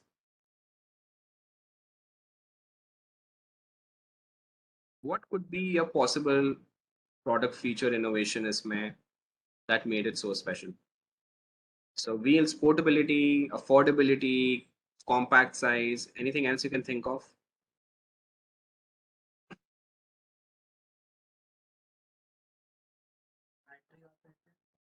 Sorry, Saket. Battery operated. I can't hear you. Can you repeat? Pull up your microphone. I said battery operated. Battery operated. Okay. Himanshu, power source. So which means maybe it had an alternative source of power. Electricity nahi bhi hai to chal sakta hai because it's battery operated perhaps. Sure, could be. Maybe the batteries are charged by solar. Could be. Sure, fair enough. Anyone else? Okay. Quick recap: affordability, portability, compact size, power, alternative power source, maybe easy to use. It was user friendly. You didn't need to have a manual. Pretty simple to operate this. The fact that it's transparent and can be kept right beside the mother, which means that you can see the baby actually beside you. That gives you a lot of hope. It's not taken away to a different room. That's very empathetic. Yeah, and it's and of course it's portable, which means कि you can take the incubator to mothers even if they can't come to a hospital क्योंकि वो तो है नहीं. And once the baby is healthy, keep the baby, return the incubator, basically, right? So that's a good model as well. But these are all great innovation product features, but that was not the reason why it was special. Here is why it was special, and that's a good reference and inspiration for you guys to think of why these questions are important. When the designers were designing this, they decided to go back to using a model like this, and they started asking it, ठीक है चलो access to healthcare तो है नहीं, पर है क्या फिर? Like what other problems do they face and what's going on in this community? Let's try to understand our customers and their lives. When they started asking what other problems do they have, they realized that one of the problems is in most of these remote African communities, public transportation नहीं है, ठीक है? Public transportation is almost non-existent, because of which लोगों को अपना transportation खुद से figure out करना पड़ता है. Which means everybody has at least some form of a two-wheeler in whatever condition, or has some four-wheeler that they can share or use. सबके पास अपना कुछ ना कुछ है, because public transportation नहीं है. So without something of your own, you will not be able to figure this out. And when they started researching even more, they realized that even though you can't find doctors or biomedical engineers or nurses or healthcare workers or hospitals, every few kilometers आपको कम से कम 10 car mechanic मिल जाएंगे, क्योंकि that's a great business, right? क्योंकि सबके पास अपना transportation है, not in very good condition. So that was a great business to get into if you are a car mechanic. Keeping this knowledge in mind, when they designed the baby incubator, every single component that went inside the incubator is actually a vehicle component. तो आप ध्यान से देखोगे ना, आपको indicator light दिखेगा वहां पे साइड में, right? Everything, the air conditioning used in this was the air conditioning taken from a car that was very normal to find in those regions. Because they used car components inside it, आप सोचो कि when this incubator device would stop working, you don't need to look for a biomedical engineer or doctor, क्योंकि वो तो वैसे भी नहीं है. आप कार मैकेनिक के पास ले जाओ, वो फिक्स कर देगा. एयर कंडीशनिंग खराब हो गया, उसको तो पता है एयर कंडीशनिंग कैसे चलता है, क्योंकि उसने तो गाड़ी में तो यही देखा है. So he'll fix it for you. So it was made using components locally sourced, depending on the fact that the car mechanics were very easy to find, and that is how they ended up replacing the components and filling it with car components, so that it was a sustainable solution. Because if it stopped working, you don't need to look for a doctor or biomedical engineer. Take it to a car mechanic and they would fix it for you. And that is why I ended up on the cover of the Time magazine. Sounds good? All right, now we've been doing this for quite some time. We're going to take a quick 8-minute break, but here is what I want you guys to do. Okay? Take some time to answer these questions for your customers. Okay? First draft, take about 8 minutes. Try to answer the questions for your customer. Take a screenshot of this, by the way. If you can, guys, take a screenshot. Done? Yeah? Take a screenshot of this. I'm going to put on a timer right here, 8 minutes, right? Take a quick break, and we're going to come back and we're going to see what you guys have. Going to switch on the timer right here. Let's take 8 minutes. Use the time to answer those questions for your startup, for your product, and we'll see what you have. I'm going to switch off my video. I'm right here. If you have any questions, feel free to ask.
Hello, Minwat. I would like to inform participants that they can join the WhatsApp group which I've shared in the chat, and tell your colleagues also to join the WhatsApp group.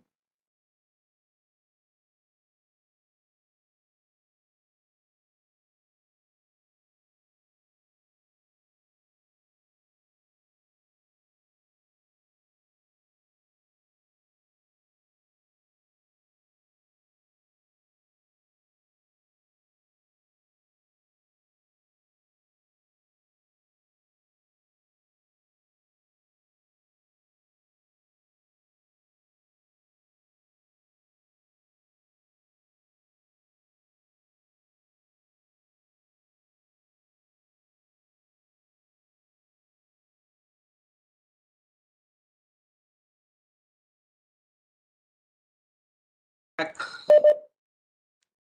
Welcome back. Are you guys here?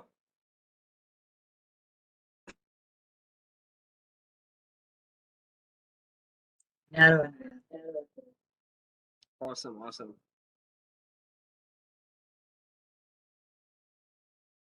Okay. Quick question. How is it going so far? Good? Any questions? Has it been helpful so far? Everybody? Yeah? Yeah, we are really enjoying the session. It's very good and informative. Is someone paying you to say all this, Shivani?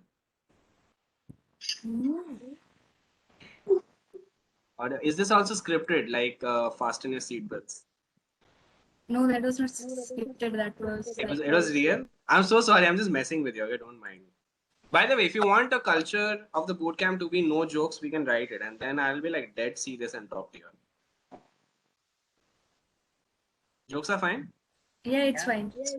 Bad ones भी चलेगा ना? Okay, fair enough. Okay, any questions so far before we move on to the next bit? Again, please remember that the first workshop is always designed to start with the basics, bring everybody on the same page, and ensure that we all have a shared understanding of everything that's going on. That's what you're focusing on. And after this is when we get into more advanced stuff. And of course, if you have specific questions about your teams, you can ask me now, you can ask me in the end. And we are meeting on Friday anyways. We'll have good amount of time for me to spend individually with each of you. We'll take it from there. By the way, that reminds me, quick question to Saket and Shivani. How many teams are there in total? Till now, we are having 8 teams. 8 teams, okay. Is that the number that we are expecting on Friday? I'll talk to them. I'll confirm. Because many of them Fair have enough. not joined. Fair enough. That's actually useful information for me because I need to plan how much time we can have and how we want to go about doing that, especially because I'll be discussing some worksheets and tools for you guys, like for all the teams to use and fill and discuss on, like just to ensure we move in the right direction. And also because I will be talking about specific strategies with each of the teams, which might take some time. Right. So we'll have to plan that. I'll talk to you guys maybe after the session. Right. Okay. Swanali, what's up? How's it going? It's fine. Actually, questions regarding saying what You have questions? Okay. Do you want to ask now or do you want to ask in the end? then it depends on it. Okay, fair enough. Did you find stuff that you knew or did you find new things as well? Sir, actually, the examples were mostly related from that session. I know, I understand. Because I told you that most of the stuff from here you may have already known. But again, watch out for little bits of stuff that is new. And week 2 is completely like, it's a whole different game. Sounds good, Swanali? Yeah. Okay. Let's jump straight in that case. So yep, we were here. Did anybody actually get a chance to answer any of these questions for yourselves? Did anyone get a chance to answer them? Working on it. Take a first stab. it's all right. We will talk in more details at the end of today's session as well. And I'm going to ensure that we get this right. Now, remember something, Swanali, you don't know this yet. This is actually going to help you figure out your target market as well. Like when you intend to launch something, you will have to put together the demographics and the data for your target market, because you need to know exactly who you're targeting. You can't target your entire market. I'll talk about this in more details a little bit sometime. But information like this helps you create strategies and understand channels that work for certain users. For example, if your users do not use Instagram, please don't expect that doing social media marketing on Instagram will magically lead to conversions. It does not work like that. Right? So you need to understand your users and your customers really well before we start talking about advanced stuff like how do you create a distribution channel. That if you don't get your user persona correct, you will get everything else wrong. Sounds good? Okay. Now, something that you guys need to do once you know your user persona is to create a user journey map. Now, here's a question. Is there anybody here who hasn't tested their products at all? Like, is there anybody here who hasn't? Okay, let me put it the other way around. How many of you have actually made some money using your product? कुछ भी 10 रुपए 20 रुपए doesn't matter. 20,000 2 lakh 120 rupees. Okay, Kshitija. Anyone else? What was your selling price, Kshitija? Like, did you have one, or did you have like subscription, or I don't know what your product is, so you take commission. Got it. Anyone else? Did you make money from your product? Kuch bhi? I know that Akash has. I don't know if he's still here. Anyone else? Have you made money? You will get paid 8,000 soon. Kab? Sir, actually, it's a way back. Fine with my customer. Kshitija, party, right? Acha, by the way, until you get paid money, you don't have money. Remember that. Okay? Until the money comes, you don't have it. Don't write it in your books. It's a mistake that we made कि हमको लगता है अरे यहाँ से तो पैसा आ ही जाएगा. अरे क्या मस्त उस दिन sales किया, pitch किया, वहाँ से पैसा आना बाकी है. Until you get the money, you haven't gotten paid. Simple rule. Okay? Himanshu, you made 30,000. That's pretty awesome, man. Anyone else? Have you made money? By the way, I wanted to ask Saket and Shibani, do you guys also have projects you're working on? Or are you just organizing and here for fun? Currently, I am just organizing, and yes, it's same for Saket. We don't have a plan right now. That's okay. That's fine. You don't need to have it. Just wanted to know. Saket, same for you? Yeah. But I wanted. Alright, sounds good. Sounds good. All right. Now here is something that you guys need to do. Okay. If you already have a product, especially for people like Himanshu, Kshitija, Swarnali, and yeah, I guess that's about it, right? Yeah. Especially for people who've already made money, you may have already done this. That's fine. But please create a user journey map of what it looks like for your current users right now to use your product or service. And the user journey map is the most top level thing you can start with. You will see when I do the business process design and when I teach you about automation and how you can take care of each component of your user journey map, you'll realize how much sense it makes to know every step that your user takes in order to use your product or service. So user journey map, what does this mean? It basically is a visual representation of every step and every interaction that your user has to do with your solution. This could be with you as a human, with your app, whatever, in order to get from their need to achieving that need, right? Every step along the way. Now, a user journey map is usually the big picture. If it's an app, do not confuse it with a user flow. Take a user journey map is the bigger picture. It's a much bigger picture. For example, your user journey map should also consider how will people find out about the app? Where will they download it from, right? Will they get it? Like how does the whole process work? And once they download it on their phone, like for example, let's say you make an app that helps farmer take better decisions on crop rotations and what to use in their fields based on data. Now for example, I'm a farmer and I have the app. What happens, like when I face a problem in the field, then do I look at the app, or do I look at the app every day and just try to learn from it like a structured program? Can I feed in questions that happen on the field and the app gives me a response? So for example, as a farmer, I feed into the app that I seem to have a lot of red locusts developing in my crop in spite of using so and so pesticides, and I'm in this part of the world. Let's say I feed that data and it tells me ki change your pesticides to these and it should work. After that, will the app also tell me where to buy it from? Can I order it? Do I have to take that information and then go and figure out where to purchase the pesticide from? Like, look at the whole picture. What happens, like from a user's perspective, try to imagine how does this work. For example, you could be making something like Swiggy, right? Please, you will have to put yourself into your customers, whoever your target customer is. You may have more than one person, or put yourself into their shoes and think about, when will someone order food?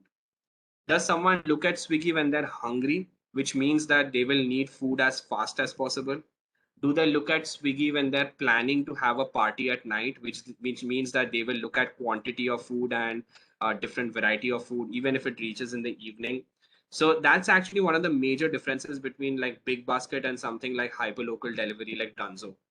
Right? I don't know if you guys know about Dunzo, but we have Dunzo here in Pune and a lot of other cities. So Dunzo delivers hyperlocal, like it can deliver stuff from the local Kirana store right here, right? So it's like Swiggy for local, hyperlocal groceries and stuff like that.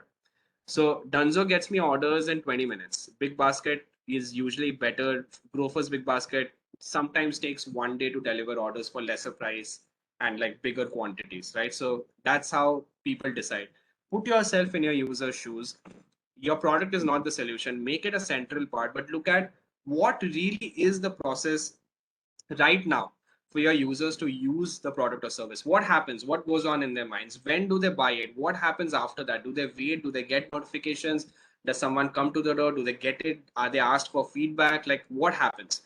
Now, the user journey map, when you create it right now for your existing stage, this is the only way that we can then start looking at what are the specific components of your user journey map that need to be optimized. That's what we're going to start from week 2. We cannot do that until we have your user journey map, right? So take some time. And by the way, just for visual representation, user journey maps are anything, they're visual, but they could be something that looks like this, right? You should take your time to literally draw this, like draw it, like literally go ahead and draw this. Put it on a piece of paper, try and visualize what the whole process looks like if you've never done that, and make sure you have every step along the way of what it means to take your solution. So here's another example, right? This was made by some of my students in Kenya. Again, I don't want to comment on whether this is right or wrong. There's no right or wrong, but you need to visually put it. So they were basically making a farmer budgeting and planning app, right? So how their whole solution would work is they had an app. Sure, it's in the center that you can see, but they started by showing that there were sad farmers because they had excessive crops sometimes that they would just waste or give it to animals. They didn't know what to do with it, or they would have less crops. So the first step was that there would actually be a need for a workshop or some training for the farmers to teach them about financial literacy and storage. Otherwise, they can't use the app. What are they going to do with the app otherwise, right? So teach them, take some training and workshop, and then they would use the app to get to be assisted with like budgeting and planning. And at the same time, the training would also enable them to take bank loans, right? Remember, you're not the center of your solution. In this solution, they were cognizant enough to realize that the app won't work. The farmers might also need to apply for loans in order to upgrade their equipment and the chemicals that they were using, use better quality seeds maybe. Banks were ready to give loans, but farmers didn't have the financial literacy to be able to apply for those loans. So the training would do two things. One is teach them how to use the app and teach them about planning and budgeting, but also give them financial literacy to apply for loans. Using the combination of the app and the loans, they would be able to get a bumper harvest, more crops, better quality crops. And also because now they knew about storage, they could actually use community storage places to store the crops and make sure that they survive for longer. And therefore, that would create a whole silo of a supply chain for these people. So that's how the whole solution is visualized, right? where the app is one part, it's in the center, but there are a whole lot of other things that happen in order for someone to do this. If you were making something like Swiggy, you would have to make two user journeys. One is for someone who wants to order food, but you also need to make a user journey of what happens if I want to open a cloud kitchen, right? I can register myself on Swiggy. How does that process work? So for example, let's say that I am, let's say I'm a housewife, all right? And I want to have an external source of income, and I make really good food. So I realized that what if for 6 hours a day, I could actually have enough time to put up a menu and register it as a small cloud kitchen, and then Swiggy could deliver orders from my house. How does that process work? Where does the person register? How will the person find out about the app? Is there onboarding? Does someone go to the person's home and teach them that, you know what, in order to get consistent taste and quality of food in each of your recipes, you need to have containers of exactly the same size so that you don't have to taste your food every time? Because if the taste is different in orders, then people will stop ordering, right? You need to achieve consistent taste. Will you teach them that? Will you offer them? Will you give them containers? Will you give them packaging material and tell them that, you know what, don't worry, we'll come and package it for you? Settlements, how will it work? Will you pay them after every order that is processed successfully, or will you pay them weekly settlements? By the way, everybody does weekly settlements, right? When you are trying to, like, when an order is processed by a restaurant, the restaurant is not paid immediately by Swiggy, they're paid every week, right? Because otherwise you'll have to do settlements for 100 different orders, like from a single restaurant in like 3 hours. That's insanity. You can't handle that. Visualize that component as well. So if you have two different users who use your app, you need to have the user journeys for both of them. Sounds good? Right? You need to visualize your solution from both perspectives and not just from one perspective, so that you get a whole top level picture of this is what the user journey looks like. If you're Swiggy, for someone ordering food, this is what the user journey looks like for someone who wants to open a new cloud kitchen, right? That's a good starting point. Now, when you make a user journey, of course, the second step is, once you look at the bigger picture, you zoom in into the smaller picture, which means you start looking at the user flow of the app itself. If you have an app, if there's anybody here who's making a software-based solution, this is your next step, which means now you start looking at what are the pages, what are the interactions, how do you go from point A to point B, what do you click, how does that whole step work? Like if I want to place an order, what screens do I go to? Like, do I see restaurants? Do I see menu? Like, what do I have to click? What do I have to press? Again, we will be looking at optimizing your user flows in week 3 when I discuss how digital commerce works. And I will also be discussing a little bit about UI and UX for your pages. If you happen to launch with a landing page where people can place orders, or if you're handling orders online, I will talk about how you can optimize your flows for that stuff as well. But basically, it's just going to be around this, right? This is a good starting point, but I'll get into the details of how do you optimize this even further in week 3. But make sure you have this in place as well.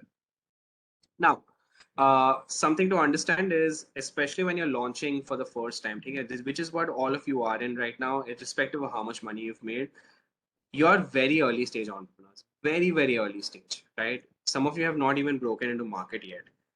At this stage now, please don't make things for the average users.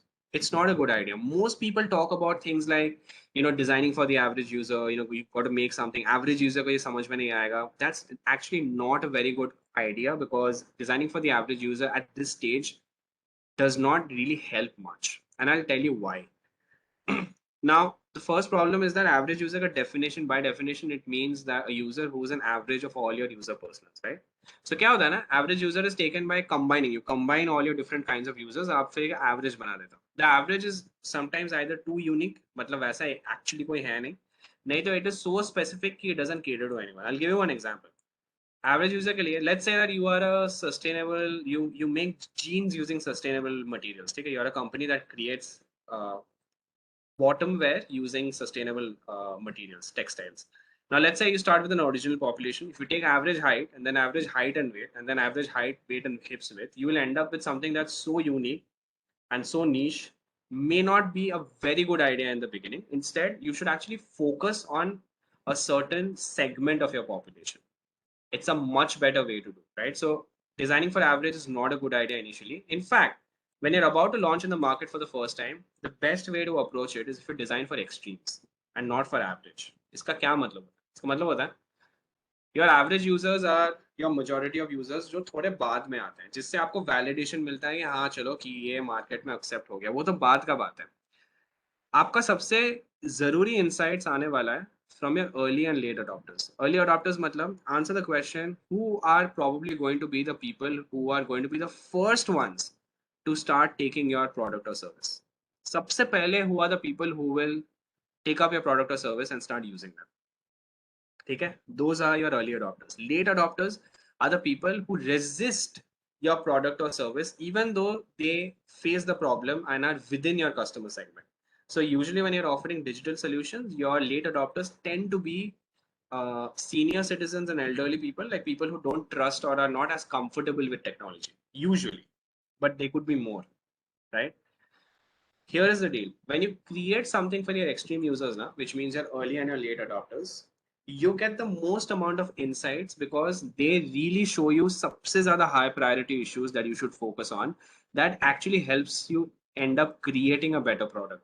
And if you can make something that works for your early and your late adopters, which means your extreme users, it will work for everyone else because वो तो average है.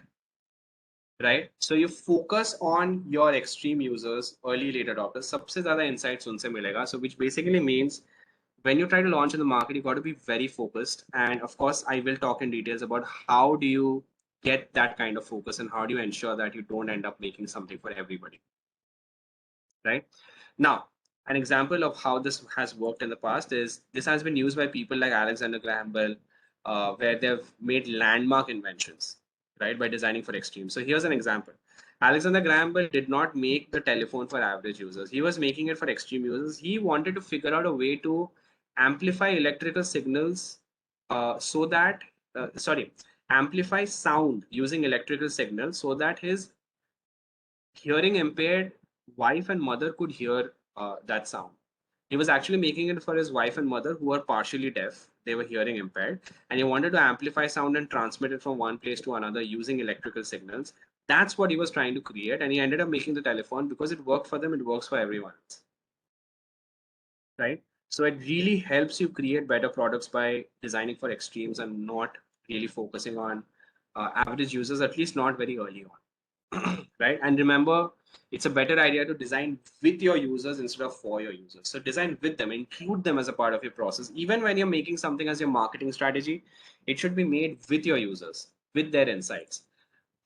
Here's a quick one: market research and insights. Of course, you need to, and most of you have done this already, but just making sure we are on the same page.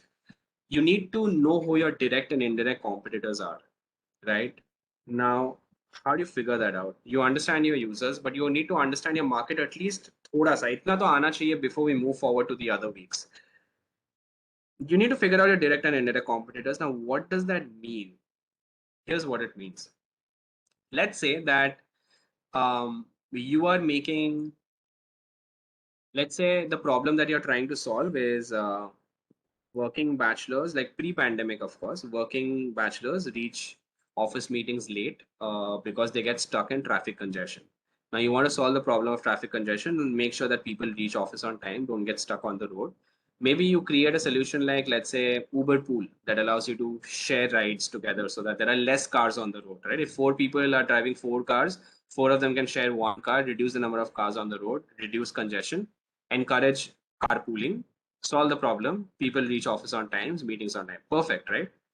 Do you know what an indirect competitor to Uber Pool in this case would be for the exact same problem statement? Any guesses? You want them to reach on time. Sorry?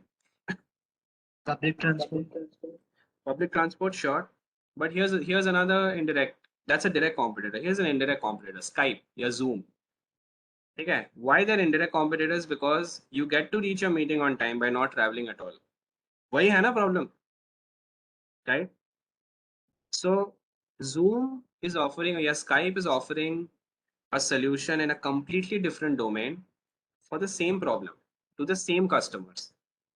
So they end up becoming an indirect competitor in this context, right? So sometimes people will not take your product or service because there might be an indirect competitor, not from your domain. But you got to remember what I started this whole day with, which is you need to start looking at the world as a collection of interconnected systems. Maybe they will take up a product or service from an indirect competitor, nothing to do with their domain, but they're offering a solution to the same problem to your same customer using a very different solution or a product, right?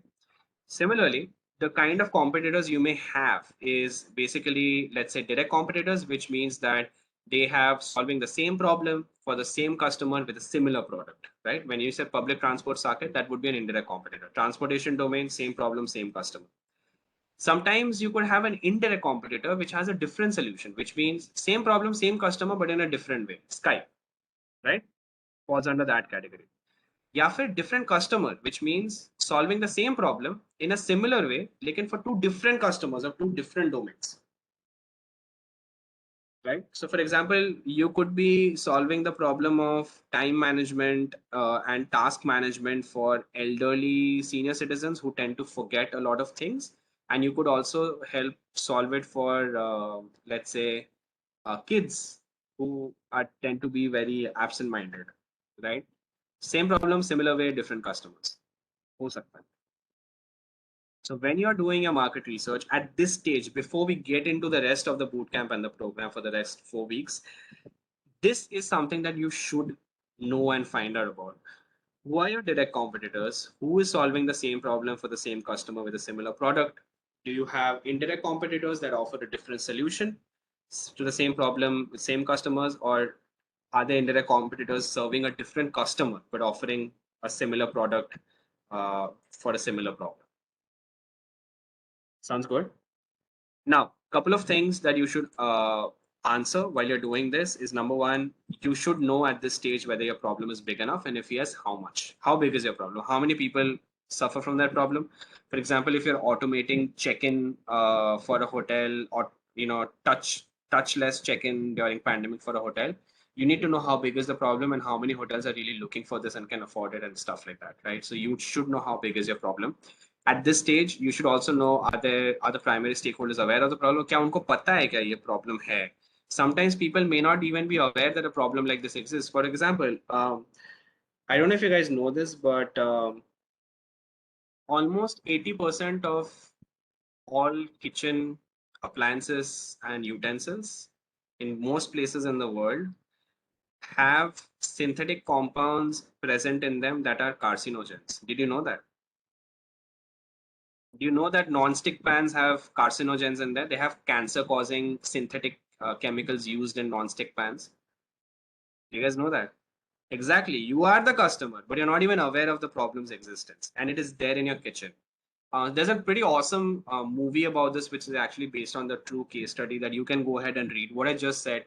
So the name of the movie is Dark Waters, and it's about the case study of how DuPont, which is a major chemical company, it's available in the public domain, all this information.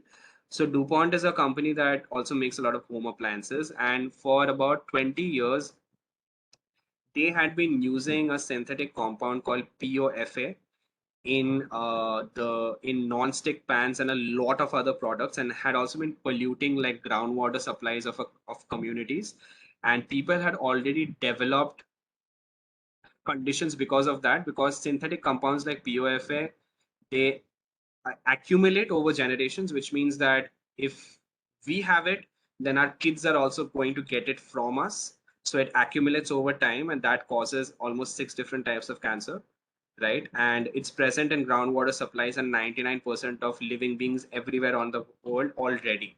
That's how big this issue is, but most people are not aware of it. That in fact, there was a POFA study done in India. I'll share the link if I can, and they analyzed breast milk of mothers from 3 metropolitan cities that I remember. I think Calcutta, Delhi, and Mumbai. I'm not sure. And POFA was already found in the breast milk of mothers. That's how big the problem is.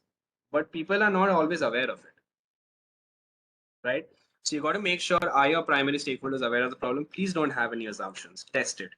The third is, are they willing to get it solved? Just because there is a problem doesn't mean कि उनको solution चाहिए उसका, right? Like you have to figure out, are they willing to get it solved? So for example, maybe the journey was tiresome for those women carrying water, but unko nahi chahiye bhai uska solution. That is their freedom. They don't want that problem to be solved, right? But they want another problem to be solved, which is the way they're carrying water in their buckets. You got to find that out. You should know at this stage whether they're willing to pay to get it solved. Just because someone wants a solution doesn't always mean that they're willing to offer the solution, offer money for that solution. I'm sure a lot of, if not some of you, may have faced the problem where if you're building an app that takes a commission, sometimes people ask you the question, why should we give you a commission, right? And a major issue that people face is they don't trust students. I don't know if you face this problem already. People don't trust students with money, especially not in India, right?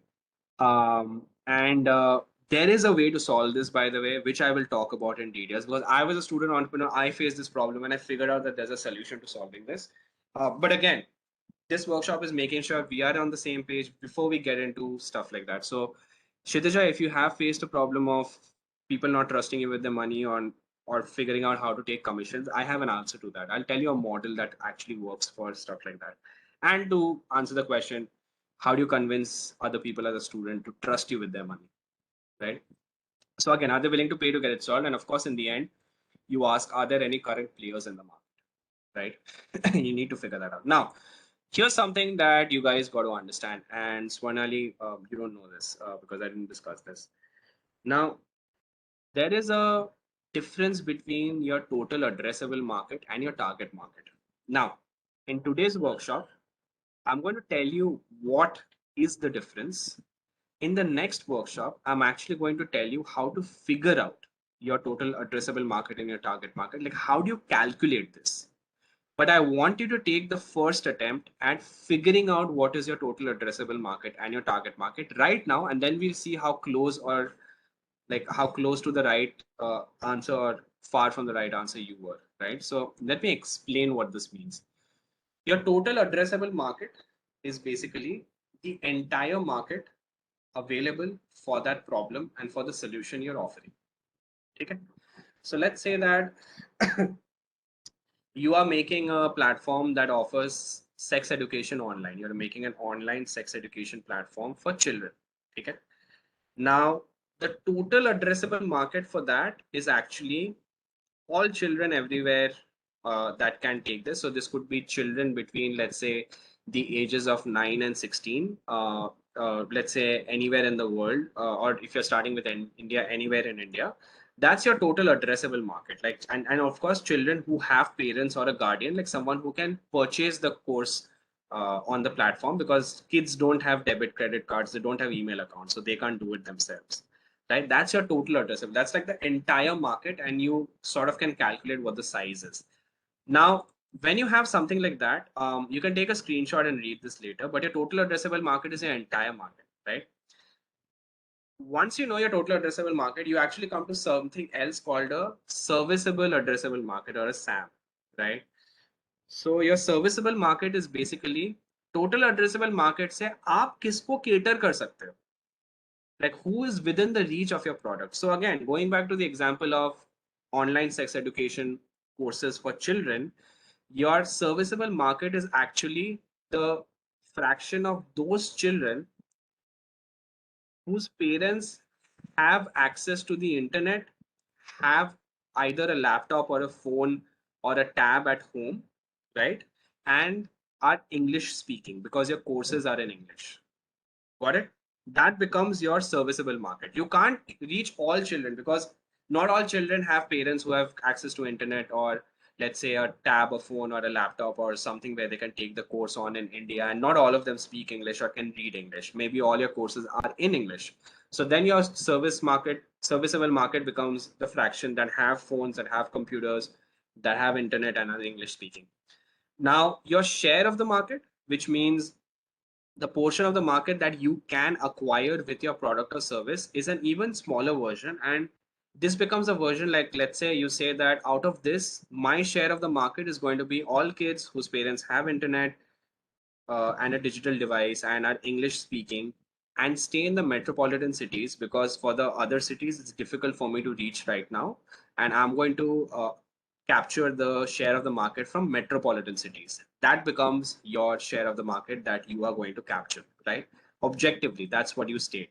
But your target market is basically the portion of your market share that you target only for your launch, right? And that is what I want to focus on in these 4 weeks, that you should be able to figure out your target market and prepare your product for them, right? So your target market is actually a subset of your SOM, which means your market share, which is the market that you intend to launch a pilot at with your current resources to test your strategy, right? So for example, if you say that your share of the market is going to be parents in metropolitan cities with internet and digital devices, you are going to say that I am only going to target those subset of my customers who live in Mumbai. That's it.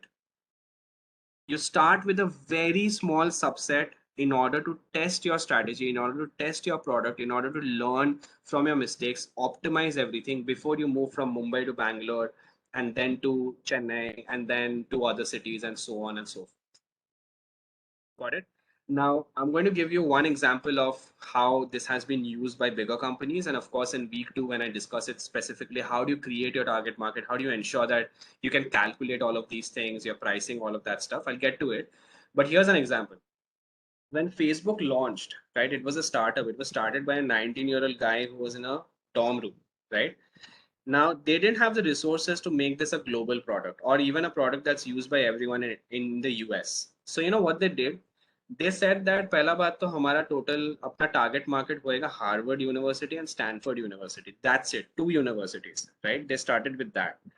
Now, when they tested everything, they tested the features, their strategy, and they made it better. They would then announce that, you know what, we are ready for another university. बोली लगाओ, किसको चाहिए? And the universities would go crazy because everybody had heard about Facebook, loved it. It seemed like an exclusive platform because that's how Mark Zuckerberg had learned, like to make it like almost seem like a fraternity house, like an exclusive platform. Everybody would go crazy, and then Mark Zuckerberg would be, "ठीक है, now I choose, let's say, MIT. I'm going to make sure it's available in MIT, right? Aapka turn aa gaya." MIT would feel really special for being selected to be the next university that gets Facebook, but it allowed Facebook to grow university by university. So they could actually have more control over the quality of their product. They could have control over their expenses. They could have control over the resources that they had. And that allowed them to prepare for the next university before opening it up. So that's how they captured the entire university market in the US before opening up to universities outside US and then opening it up to the rest of the world.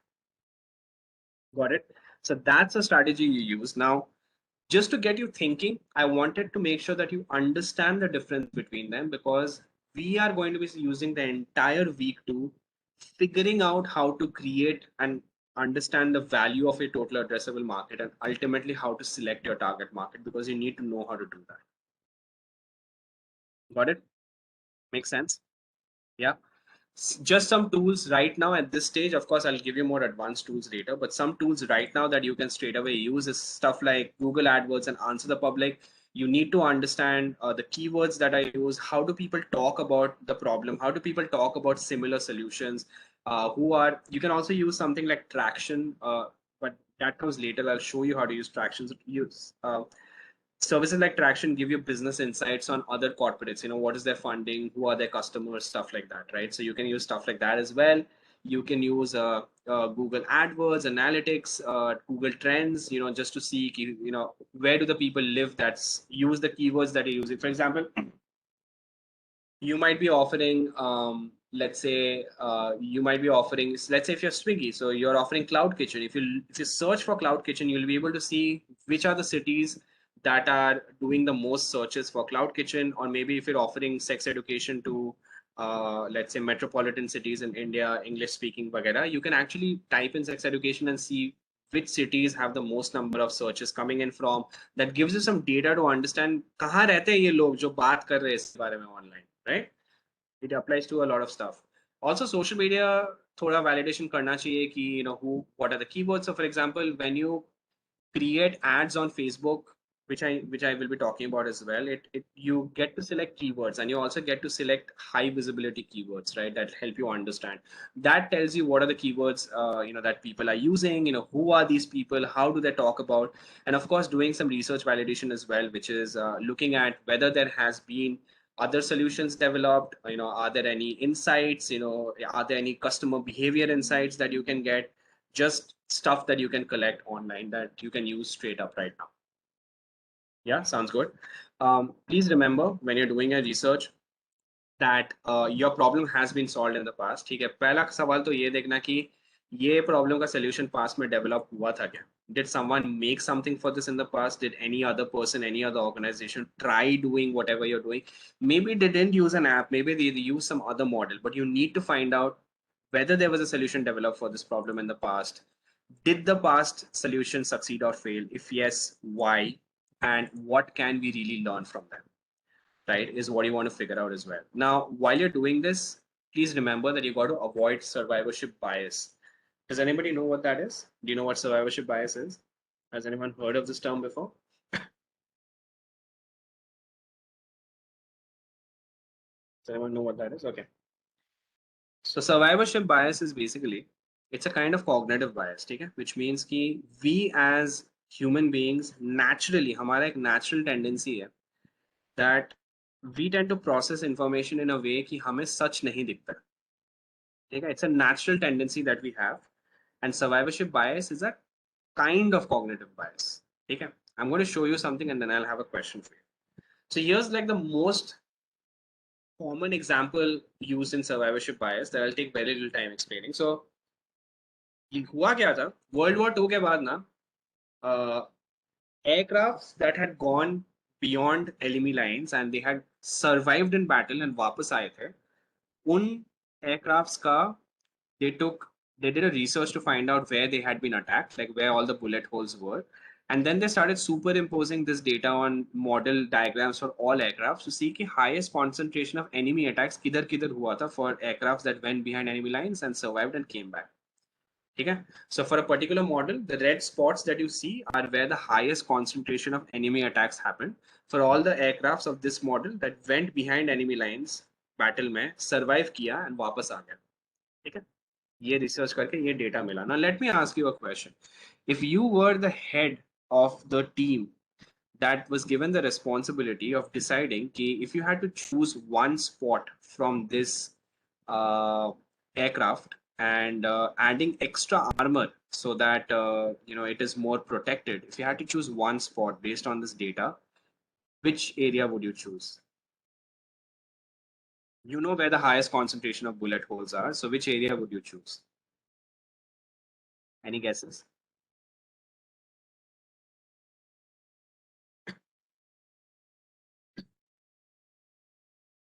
You're the pilot, okay? Anyone else? What area would you choose?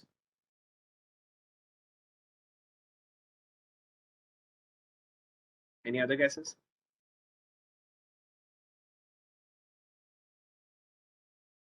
Wings, okay. Saket, you mean the wings where the red, like the concentrations are, okay? Anyone else? Okay, let me give you the answer, okay?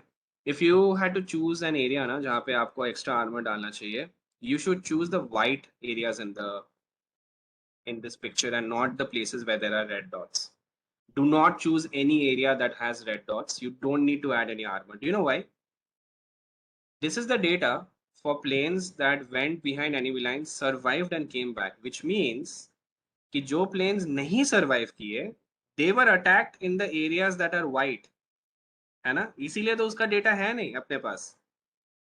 That's why we don't have data for it. That's why it's white. It means that the planes that did not survive were probably attacked in the areas that is actually white in this diagram and not red. Because उनके लिए तो data ही नहीं है अपने पास, वो तो आए ही नहीं वापस. So that is why they are white. So the red actually shows you areas where you do not need armor, because the planes that were attacked in those places survived and came back. Got it? You see how it's a natural bias we have. हम सोचते नहीं है ये वाला चीज, because it's inbuilt in us. And in fact, if you want to read more about this, you should read the works of this very famous guy called Daniel Kahneman. He's a psychologist. He also won the Nobel Prize for Economic Science. Daniel Kahneman. He's the author of this book called Thinking Fast and Slow, which is very famous, right? Now, why is this important? Is because आप जब startup चलाते हैं, आप जब research करते हो ना, when you try to find information, we have an inherent survivorship bias of not looking at the right kind of data, right? So ये कैसे apply होता है? जब आप research करते हो ना, most of the information is about people that succeeded, about companies that succeeded, about startups that succeeded, right? About projects that succeeded. But you need to understand that they only make up 0.1% of all the information out there. 99.9%, like 99% of companies, startups, projects, they fail. And that is where your learning lies. Please don't assume that because something worked for Netflix, it will work for you as well. Don't get into survivorship bias. Don't just get information from people that have succeeded, because that's only 1%. Most of your learning will come from failure. Make sense? Which is why if you notice, a lot of time that I spend is actually about speaking about broken systems, broken innovations, stuff that did not work. My own startup that failed when I was like, by the time I got to 21 years of age. That is where I learned it from. Got it? So remember, when you're looking for information, don't get into survivorship bias. Don't tell yourself कि इस बंदे ने ये करके succeed किया तो हमारे लिए भी ये काम करेगा. That's not how it works. Make sense? Yeah. All right. Now, here's a quick question. Time check. I know that we are at 8:05. We started the session half an hour late, so I will finish by 8:20. Does that sound good? Yeah, 8:20 is good. All right. Any questions so far before I just move on to the last 5 minutes and then I will call it a day? Any questions so far? Any questions? Yes. I want to ask that how we decide that we are going the right way? Because the mistakes we have pointed is right. So what do you mean, like right way in terms of what? Context kya hai? So the problem which I have decided and the solution which I thought, I have researched everything. And now no one is there to guide me, right? So how will I decide that it's the correct way? देखो सबसे तुम्हारा सबसे बड़ा validation आएगा customers से, ठीक है? If you do everything right and you make a product and you actually can't sell it, it means there's something wrong. Now you got to understand the difference between a product validation and a business validation. बहुत अलग चीज होता है, ठीक है? A product validation happens when a product that you created is used by the intended customers for the intended purpose. ठीक है? मतलब मान लो कि if you make a shaving blade and someone uses the blade to murder someone else, तो वो product validation नहीं है, ठीक है? Because it was not used for the intended purpose, right? Even though it was maybe for an intended customer. जो दाढ़ी था उसने murder कर दिया किसी और का, customer तो intended है, ठीक है? लेकिन use intended नहीं है. That's not product validation. When it's used for the intended purpose, that's product validation. ठीक है? That's number one. Second is business validation होता है when your intended customer pays for your product or service. That is business validation. दो type of validation चाहिए होता है in order for you to move forward, right? Himanshu, you're right as well. Sometimes users are different from the person who's paying for it. वो भी बात सही है. But product validation and business validation दोनों चाहिए. Step one होता है product validation देख लो. Use it with some beta users. देखो वो लोग कैसे use करते हैं, whether it's being used in the right way. That's number one. And then second is business validation. That's how you know whether you're headed in the right direction or not. Unfortunately, that's the only way, right? Again, Himanshu is right. Some users are, maybe the customer and the user are two different people. Can you think of an example, by the way, Saket? Do you know an example of where the user and the customer might be two different people?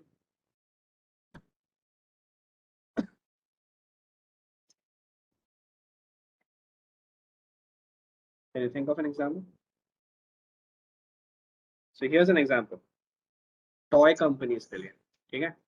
As a toy company, the customer are the parents, but the users are the kids, right? So the person using it doesn't have the money to pay for it, right? Swanali will get to your case in a bit. Another example is if you guys have seen, I mean, let's say organic sanitary pads, right?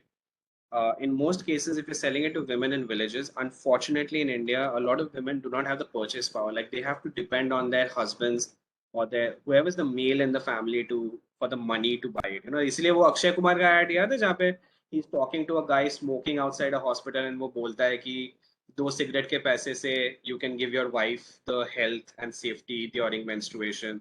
He's having that whole conversation. वो ad में think about it. It's a women's product, but the conversation is between Akshay Kumar and a husband. Two men are talking about a women's product because the user and the customer is different in that case. Unfortunately, right?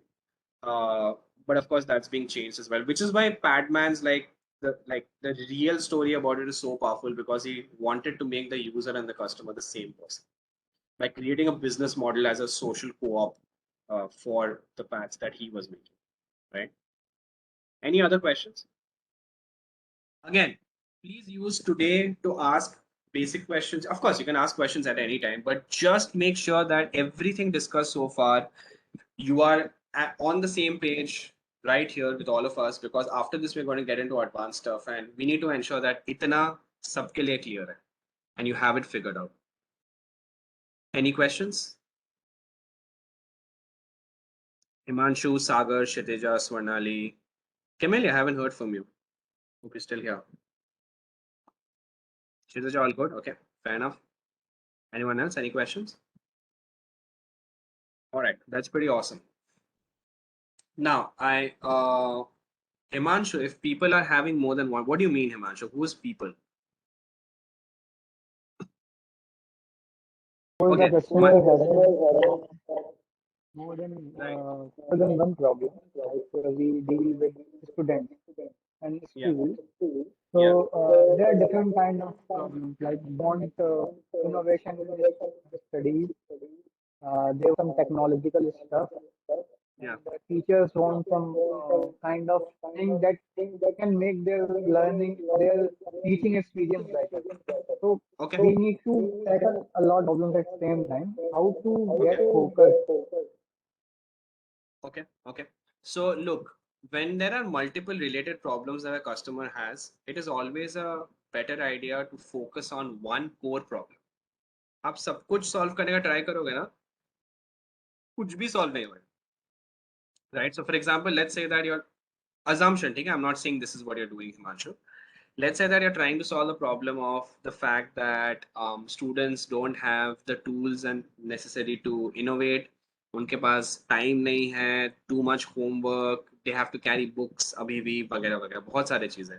If you try to solve all of them, you'll not be able to solve anything. So it's always better to focus on one. Like you got to ask yourself the question, what is the core value proposition that you offer? सबसे important चीज क्या है? Do you offer a solution that is fun, thereby solving the problem that maybe engaging with science and experiments is not fun? Do you solve a problem that is like offer a solution that's very easy to use, that doesn't take up too much time कि students को ये लगे कि homework भी करना है और फिर 2 घंटा ये भी करना है अलग से, right? It's always better to focus on one problem, be really good at that, and then spread out and branch out to other stuff. Which is why, again, like this is a more detailed discussion. There's something called an atomic unit. All of you should know that. What is the most core important aspect of was? You need to figure that out. What is your absolute core atomic unit, right? आप क्या offer करते हो? For example, Facebook's atomic unit is the feed. It focused on getting really good at using uh, the status update, which is actually so not the feed, the status update, which is its core atomic unit, and then started adding other features, right? So which is why तुम्हारा timeline में is all your status updates in chronological order. When you log into Facebook, top center, what is on your mind, pushing you to make a status update. आप करते हो status update to react, comment, share, 3 option आता है, कुछ भी करो उसमें से वो तुम्हारा status update बन जाएगा वगैरह. Focus on your core problem that you're solving, do that really well, and then branch out to other stuff. Amazon started out as an e-commerce marketplace only for books. So did Flipkart, right? They got it right with books because that was the total market. The total addressable market was huge, but they decided to start with the target market, which was books in metropolitan cities. They got that right, and then they moved to other stuff. Got it, Himanshu? You need to prioritize, basically, is what I'm saying. Yeah, sure. Sounds good? Any other questions? Swarnali, you said you had questions. Please feel free to ask. And a question regarding Saket, I'll like, get to you after Swarnali. Okay. Yeah. like, Swarnali, go ahead. when I started with project, and I found to work together that we goes on, and few meetings we had and like take up with different excuses and actually how keeping our videos on. So like this way there are certain Swarnali, your voice is it for everyone else? Is Swarnali's voice breaking or is it? Yeah. Swarnali, can you type your question in the chat? Your voice is actually breaking out.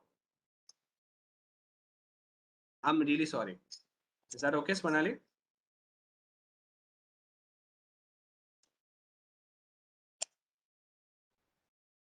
All right. In the meantime, Saket, you were asking something. I was asking Rohan, so what I means, as you said that you have to prioritize your need, right? Yeah.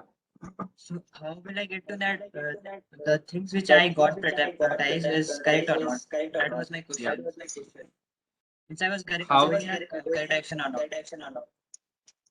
When you prioritize. So look, the whole startup game is actually a question. It's a game of trial and error and research and development. Okay? It's just trial and error. But in order for you to know if you're heading in the right direction, if you've done the right prioritization, you need to make informed decisions, right? To ensure that you make informed decisions, there are three things you need to do. One is make sure that whatever I was talking about today, that is one item in your checklist that you got to ensure that aapko pata hai, that you really understand whether you're solving the right problem. You really understand your customers, right? You understand their behavior, you understand their needs, their wants, interests, what they care about, what the value, what are the related problems to solve, all of that stuff. You really need to understand your customers and you really need to understand the problem. And you really need to understand your problem's history and do the research and find a figure. Make sure you're not going in for survivorship bias. That's one. Okay? Second thing you got to do is you got to really be well read and you got to read as many different perspectives and know as much as possible. When you improve your knowledge, when you understand the world better, you are going to be able to take better decisions. Okay? So for example, if you're a computer science engineer, don't just read about computer science and technical stuff. Like I am an engineer myself, so I'm telling you from experience, don't just read about engineering and technical stuff and business and startup and entrepreneurship. Also read about biology. Try and understand like, how does evolution happen? Try and understand global markets. Try and understand how politics works. You have to understand as much as possible about the world for you to see patterns and for you to be able to take informed decisions, right? And the third thing is you need experience. So the more you experience, and this could be like testing, trying, A/B testing karo, try a version of your product with a certain customer, see if it works. If it doesn't work, come back, figure out what went wrong, go ahead, change it again. That's how you do it, right? So three things that you basically need. So you need to make sure that you have the checklist right, you understand the problem, understand the customers, understand the solution you're offering, and you are able to take informed decisions. You know as much, you read more, learn more, meet new people, and also experience, test things out. Swarnali, question regarding enforcing work culture. So remember that work culture can never be enforced, right? If you don't do something, nobody else will do it, right? So the best way to enforce a culture, that's a wrong word to use, is actually by doing it yourself. Like I said, if you are your own boss, you're also your own employee. Terrible boss, you'll have a horrible life at work, right? So the only way to have a good work culture is if you practice that work culture every day, especially on your worst days. I'll give you an example.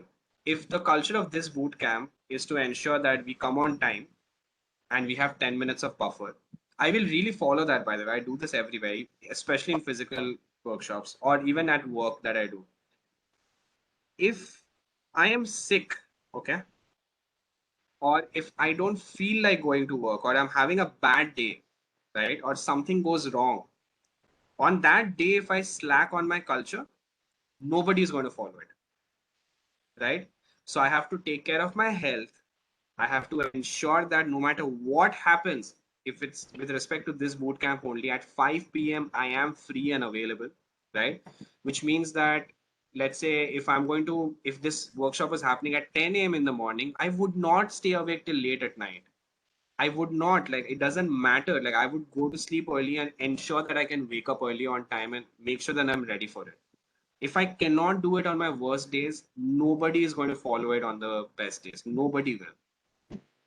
Your culture and your attitude of success and failure is determined by what you choose to do on your worst days. On the days when you don't feel like working, when you're sick, when you're broke, when you're broken, if you still choose, that's completely fine. Kshitija, yes, it's completely okay if you got to leave.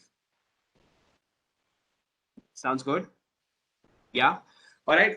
That's it. Actually, I didn't want to take up too much time. Now, just for your understanding, we are meeting again on Friday at 5 p.m. On Friday, I'm not doing a workshop. Friday's session is going to be designed for me to get to know your existing projects, your status, where you are, and the problems that you're facing. Right. Now, here is a word of advice that I would give to all of you to prepare. So Friday's meeting is pretty loose, but next week onwards is going to be very structured.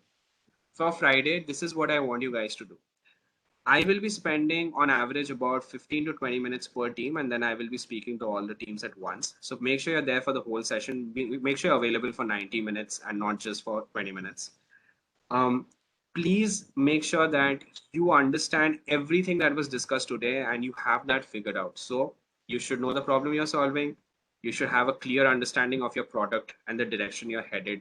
You should know who your users are. Try and answer the questions that I had mentioned here today regarding the behavior patterns of your users if you can figure out who they are. Make sure you know who your direct competitors are and indirect competitors are. That understanding is important. And try and see if you can take an attempt at answering what is your total addressable market and your target market. Just take an attempt कि पूरा market क्या है, कितना बड़ा है, कौन है, और अगर इनमें से मुझे लॉन्च करने के लिए चुनना पड़ता है एक सर्टेन सेगमेंट, वो सेगमेंट क्या होता है. See if you can have this much understanding. Okay? And of course, I believe that you already have your user journeys and flow in place क्योंकि आपने उस पर काम कर चुका है. लेकिन if you still feel that you need to revisit your user journey, आपको अगर बड़ा the bigger picture देखना है कि how does your solution fit into the bigger life and the bigger system in which your customers operate, try and make that because that will allow me to give you solid feedback. So Friday's session is designed to ensure that you have all of these things in place before we move into advanced stuff next week, which is creating your business processes. Sounds good? Everyone? Awesome. Thank you so much. This was extremely fun. I hope this was useful for you all. And I'll see you all on Friday. Yeah. I would like to inform all the teams that will inform you the slots when Rohan will interact with you. So just for that, and please make maximum participation. Tell your group members to participate. Right, it's a very less number. So now I would like to transfer Shivani for group thanks. Thank you.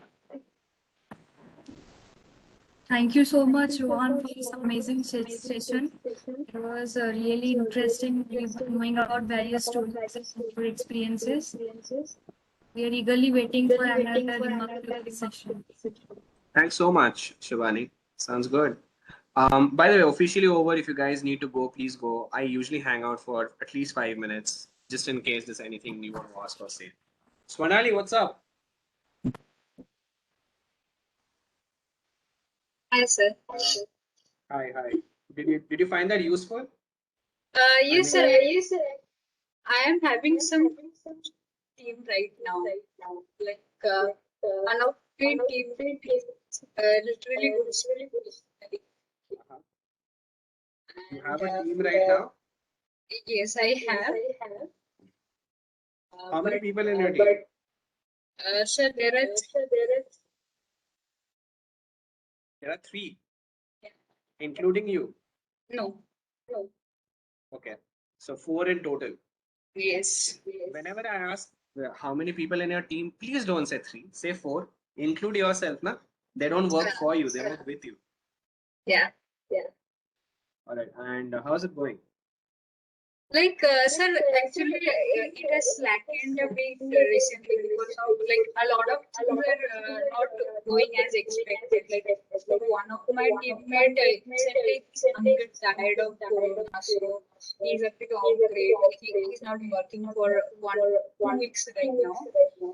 And the problem is with the other two teammates. I understand this teammate's problem, but there is another teammate who is not who is not picking up my call or responding to the message, and so that's a bit of inconvenience. At least the person should tell me if there is some particular problem.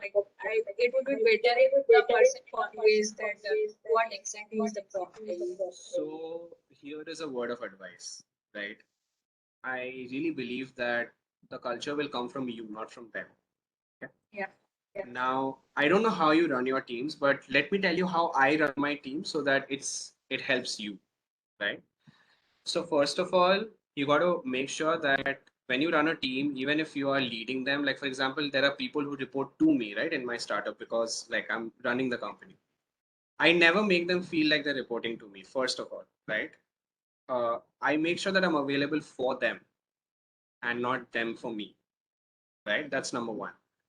Second thing is that let's say you have a call every week on Thursday at 8 p.m., right?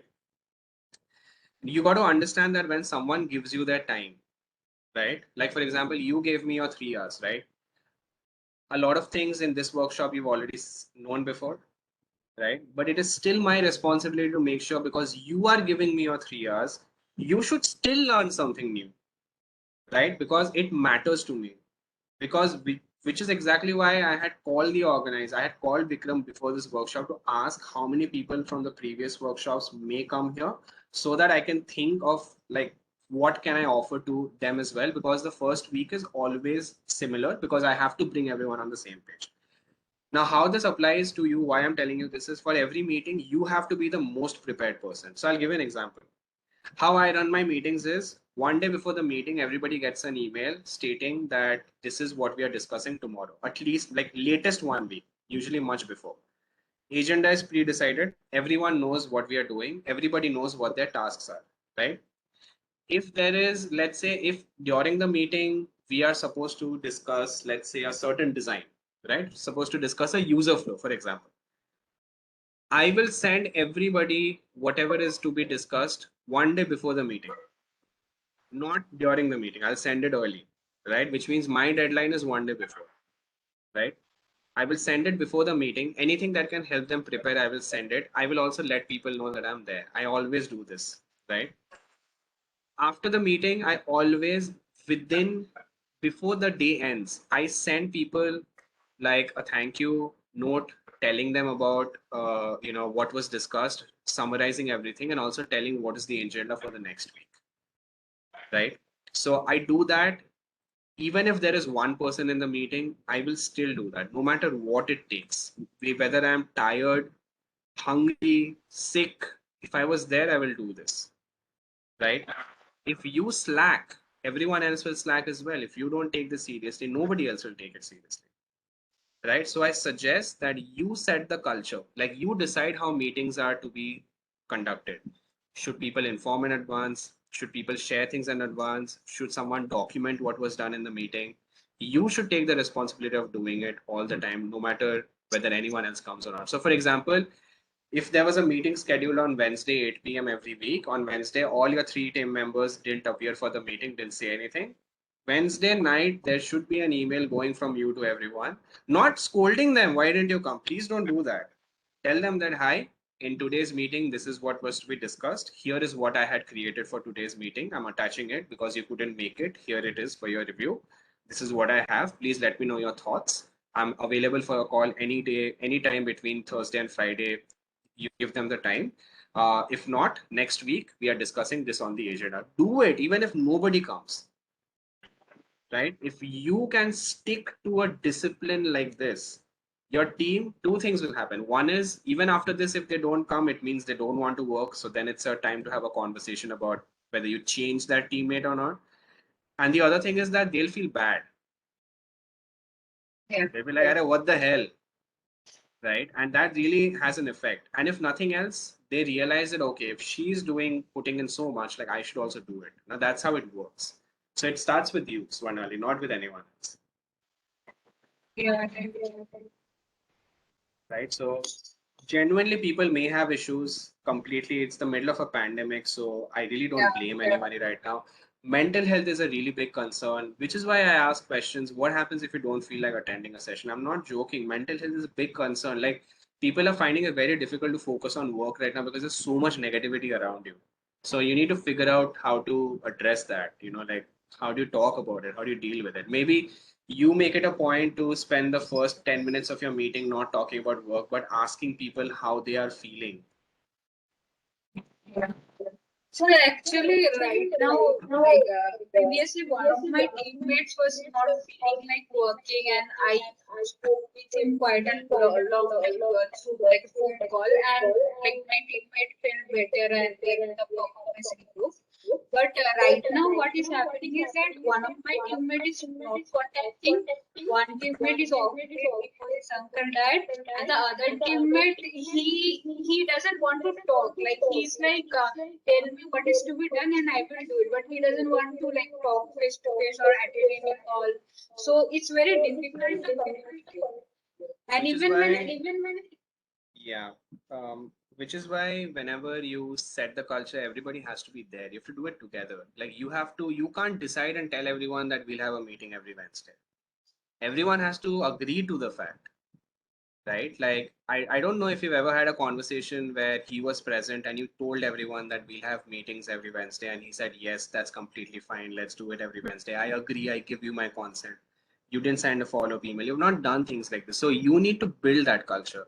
Like don't see people, two things, okay? One is people are not used to getting so much respect and attention in life, right? Like think about it. Like did your opinion always matter? No, no, you were treated like a kid, na, like 4 years ago. Your opinion didn't matter. Now it suddenly matters, right? Because you've grown up, you have more experience. So people are not used to being taken seriously, which is why they don't take themselves seriously. But you got to ensure that you give them that space, talk to them. As a leader, you have to go out of your way to do this, right? And in the end, if still it doesn't work, then it's out. But before that, you need to ensure that everybody understands what the culture is. Like you need to set a common shared understanding. Someone needs time off, tell them, ask them how much time. 2 weeks, fine. Do hafta, don't talk about work, but ask them how they're doing, ask them if they need help. After 2 weeks, have a conversation. Say that, hey, you said 2 weeks. Do you still need time? Is everything okay? It can't be indefinite. yeah. But whatever time, give them that time. 1 mahina, 2 mahina, 3 mahina, give it. Don't get in touch with them. If you can afford, give them the time and then just leave them be and be a human. Like treat your teammates like human beings.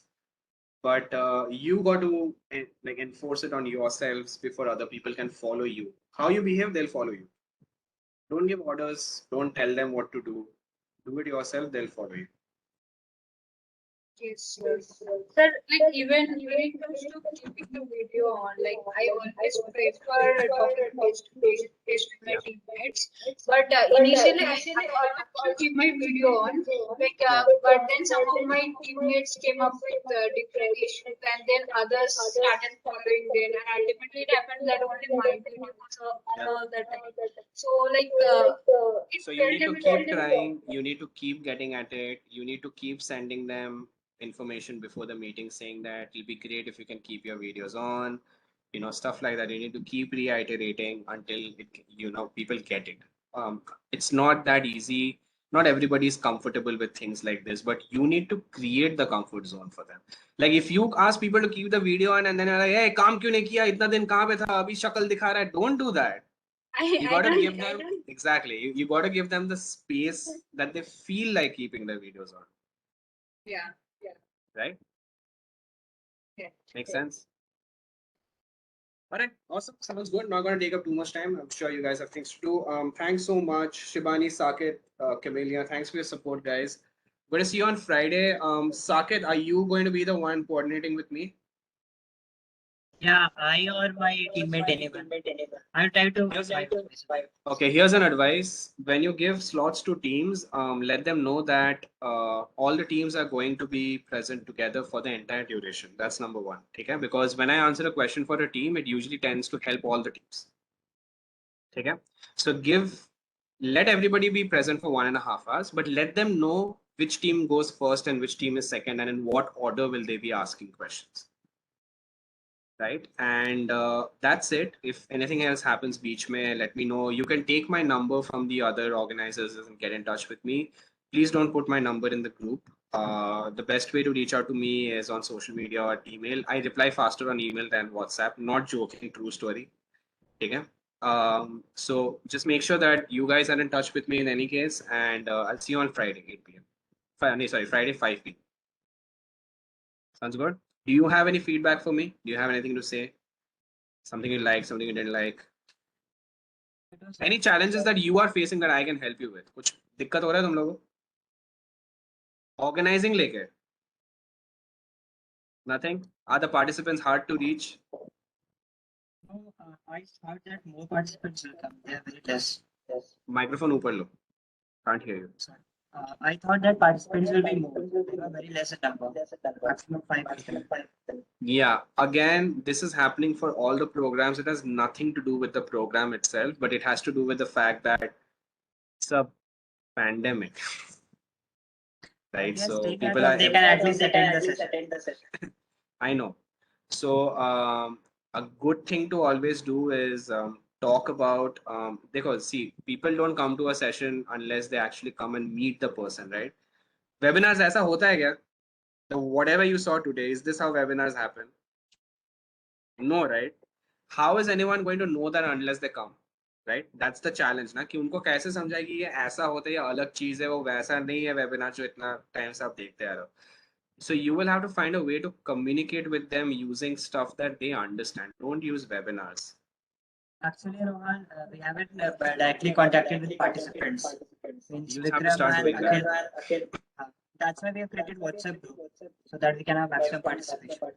So देखो सबसे पहला काम ना तुम लोगों को homework करना पड़ेगा on the participants, ठीक है? नहीं तो नहीं होने वाला ये program. So you should know all the 9 teams. Total कितने teams हैं? By the way, Swarnali, we are done. If you want to leave, you want to stay? No, You're leaving. Yeah, bye. Yeah. So कितने teams है total? Total 8 teams. 8 teams है ना? तुमको पता है कि 8 teams का products क्या है? Team में कौन कौन है? पता है तुम लोगों को? Actually, we don't. So you should know that. We have only email ID and contact number. No, so you got to find out details about the teams. नहीं तो तुम manage नहीं कर पाओगे, ठीक है? You guys need to know what are they working on. Team members के नाम कौन कौन है, कहाँ से हैं, सब कुछ उनके बारे में तुमको जानना है, ठीक है? पहला बात है, you need to show interest in the teams. You can't just send them a message and expect them to come, ठीक है? You guys will have to call the teams पहला बात, ठीक है? You will have to talk to them, find out if everything is okay. Really find out if someone is sick, किसी को, if anyone is COVID positive, someone is dealing with an emergency at home, वगैरह वगैरह, timings क्या है, all of that stuff. You need to find out about the products or service. When you talk to them about a program like this, make sure that you genuinely talk to them. देखो students लोग के साथ कुछ चीजें काम करता है, मुझे पता है because I've been doing this for quite some time, ठीक है? सबसे पहला बात, the fact that I am much younger than anyone else who usually comes and talks, right? It works in everyone's favor because it's easier to connect.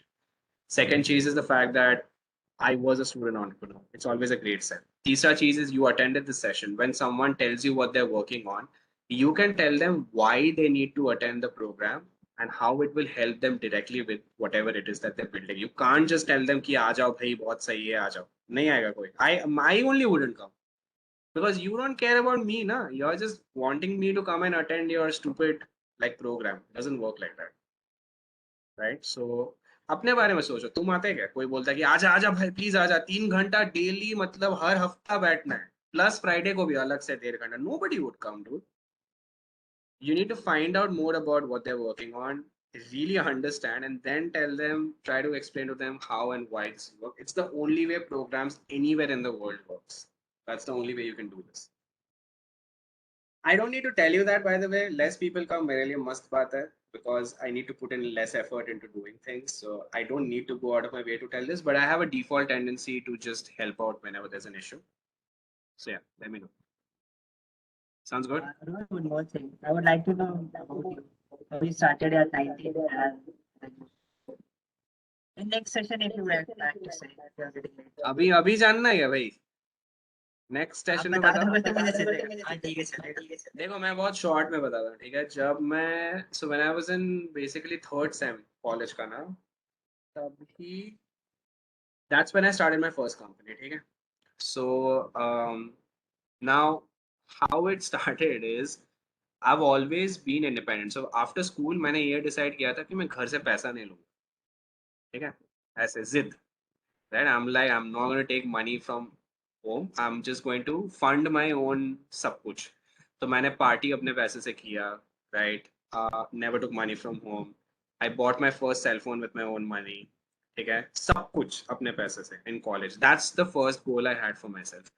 अभी ये करते करते ना I decided कि मुझे काम सीखना पड़ेगा, right? मुझे कुछ आता नहीं है. सबसे पहला चीज जो मैंने करना चालू किया, I would just randomly email people and tell them, hey, are you looking for a volunteer to help you with whatever position? Like I would invent a role for myself and I would be like, I would love to volunteer with your organization and learn and contribute. Volunteer को कोई ना नहीं बोलता है, ठीक है? Free में काम करने वाला मिलता नहीं है किसी को, ठीक है? I would just randomly email people. The amount of jobs I've done, ठीक है, 12 standard से first sem second year तक लेके, it's insane. I've just like volunteered at different places. I've learned a lot using that. Like मेरे को क्या जा रहा है, पैसा तो है ना, क्या फर्क पड़ता है? ज्यादा कुछ हो गया कर लूंगा घर पे कॉल, थोड़ा सा आ जाएगा पैसा, क्या है ना? You have that liberty. That's what I started with. Remember, as a student, you can email and reach out to anybody. क्या होएगा, लोग इग्नोर करेंगे, वो तो वैसे भी तुमको कोई नहीं जानता, क्या फर्क पड़ता है, right? They will say no. How does it matter? अभी भी तो ना ही है ना? एक जन भी हाँ बोल दिया, it's a lot.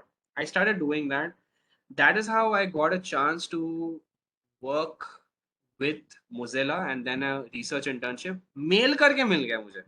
Mail interview हुआ, सेटअप, वॉलंटियर किया, मस्त लगा उनको, बोला कि आगे कमेलिया है.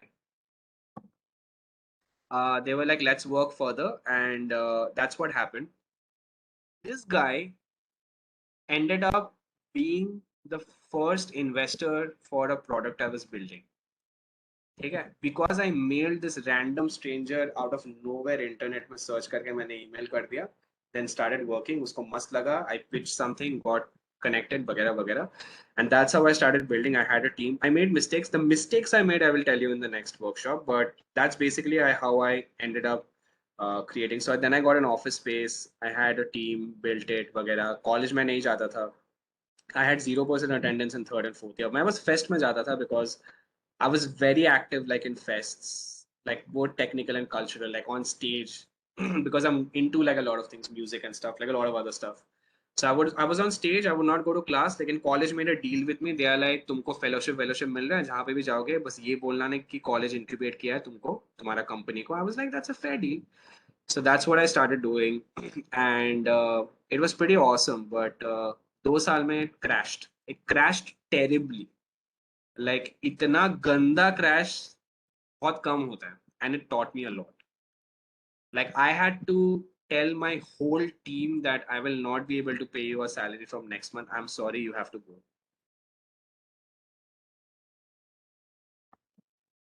So yeah, that taught me a lot. But I didn't see it coming ना, because मेरा तो सब मस्त चल रहा था. I couldn't imagine that it would fail, but it failed. And now the details of what did I build, what were the mistakes, वगैरह वगैरह, I'll tell you next week. Last question. Last 2 questions. क्या बात, कोई और काम धंधा नहीं है क्या भाई? But anyways, I'm joking. बोलो. Means, I want to ask that, as you said that you were financially independent, right? You were not taking any finance from home. So how did you manage that? And second is, in which college? Simple questions. College is irrelevant, ठीक है? कुछ फर्क नहीं पड़ता. मेरा college कोई नहीं जानता है, क्या फर्क पड़ता है? I learned very early that there are multiple ways to get to your objective. तुम IIT में नहीं गए हो, कुछ फर्क नहीं पड़ता. I teach in IIT, right? I didn't study in IIT, right? Like I'm a visiting faculty at IIT Bombay. So it really doesn't matter, ठीक है? ये मैटर करता है कि तुम 4 साल यूज कैसे करते हो, कहीं पे भी रहो तुम, ठीक है? सो पहला चीज है कैसे पैसा कमाया एंड ये कॉलेज वाला क्वेश्चन का एक ही आंसर है, हमेशा याद रखना। Where are you from Saket? Where are you right now? I'm from Ranchi, Jharkhand. You from Ranchi ना? एक चीज याद रखना कि इंटरनेट जो है ना, रांची और सिलिकॉन वैली में एग्जैक्टली सेम काम करता है, ठीक है? Same, exact same. तुम कुछ भी करो इंटरनेट पे, रांची और कैलिफोर्निया एग्जैक्टली द सेम है। I know it sounds like what the hell, WhatsApp में स्टेटस लगाने लायक चीज है ये। It is very powerful for you to understand. The day you understand why I tell you this now is because please don't be limited to thinking that whatever are your opportunities are the opportunities available in Ranchi or your college. That's not true. ये गलती करते हैं सब लोग, right? Most people think that because they are in Ranchi or DU or IGU, wherever it is they are, उनको लगता है कि उनका opportunities उतना ही है. That's not true. You have the internet, everything is open for you, everything, like literally same opportunities है तुम्हारे पास और एक कैलिफोर्निया का स्टूडेंट के पास, irrespective of which college you are from. ठीक है, डजंट मैटर। पहला बात, ठीक है, ये याद रखना। मुझे ये चीज बहुत अर्ली समझ में आ गया था, that is why I was like doesn't matter where I am going to build a portfolio. That was my focus हमेशा से। सो देखो, जब मैं बहुत छोटा था, पैसे नहीं थे, आई वाज लाइक क्या करे। सबसे पहले मैंने ट्यूशन करना चालू किया, क्योंकि वो सबसे ईजी होता है, सब करते हैं ये चीज, right? But while doing that, I was like, I need to build a portfolio. ये सब फालतू, ये क्या जॉब है? I need to do something better. When I started volunteering and I had enough skills, the first job that I got was I actually emailed somebody. I created a CV. I made sure that I have testimonials, and I emailed somebody stating that I would work. I can be a remote data analyst for you.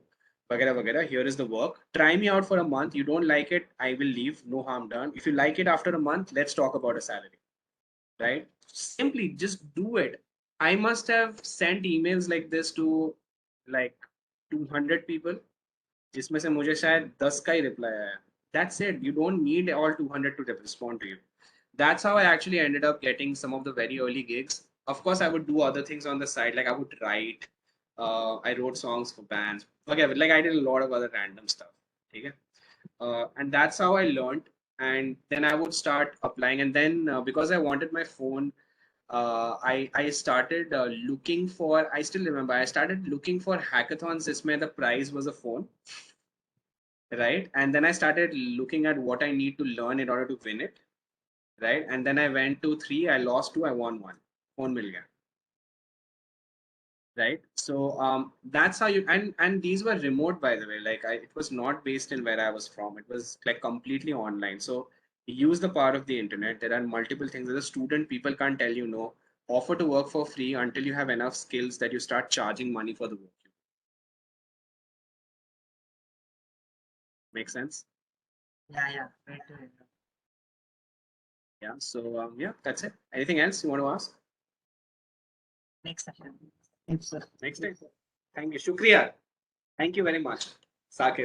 You too. Thank you. No, but I'm joking. I'm joking. You can ask me whatever as much as you want. Thanks so much for doing this, guys. All the best. I'll see you all on Friday. And anything else happens in between, take my number from the guys and just text me. Yeah. Sure. Cool. Bye. Thank you. Good night. Take care. Take care. Take care.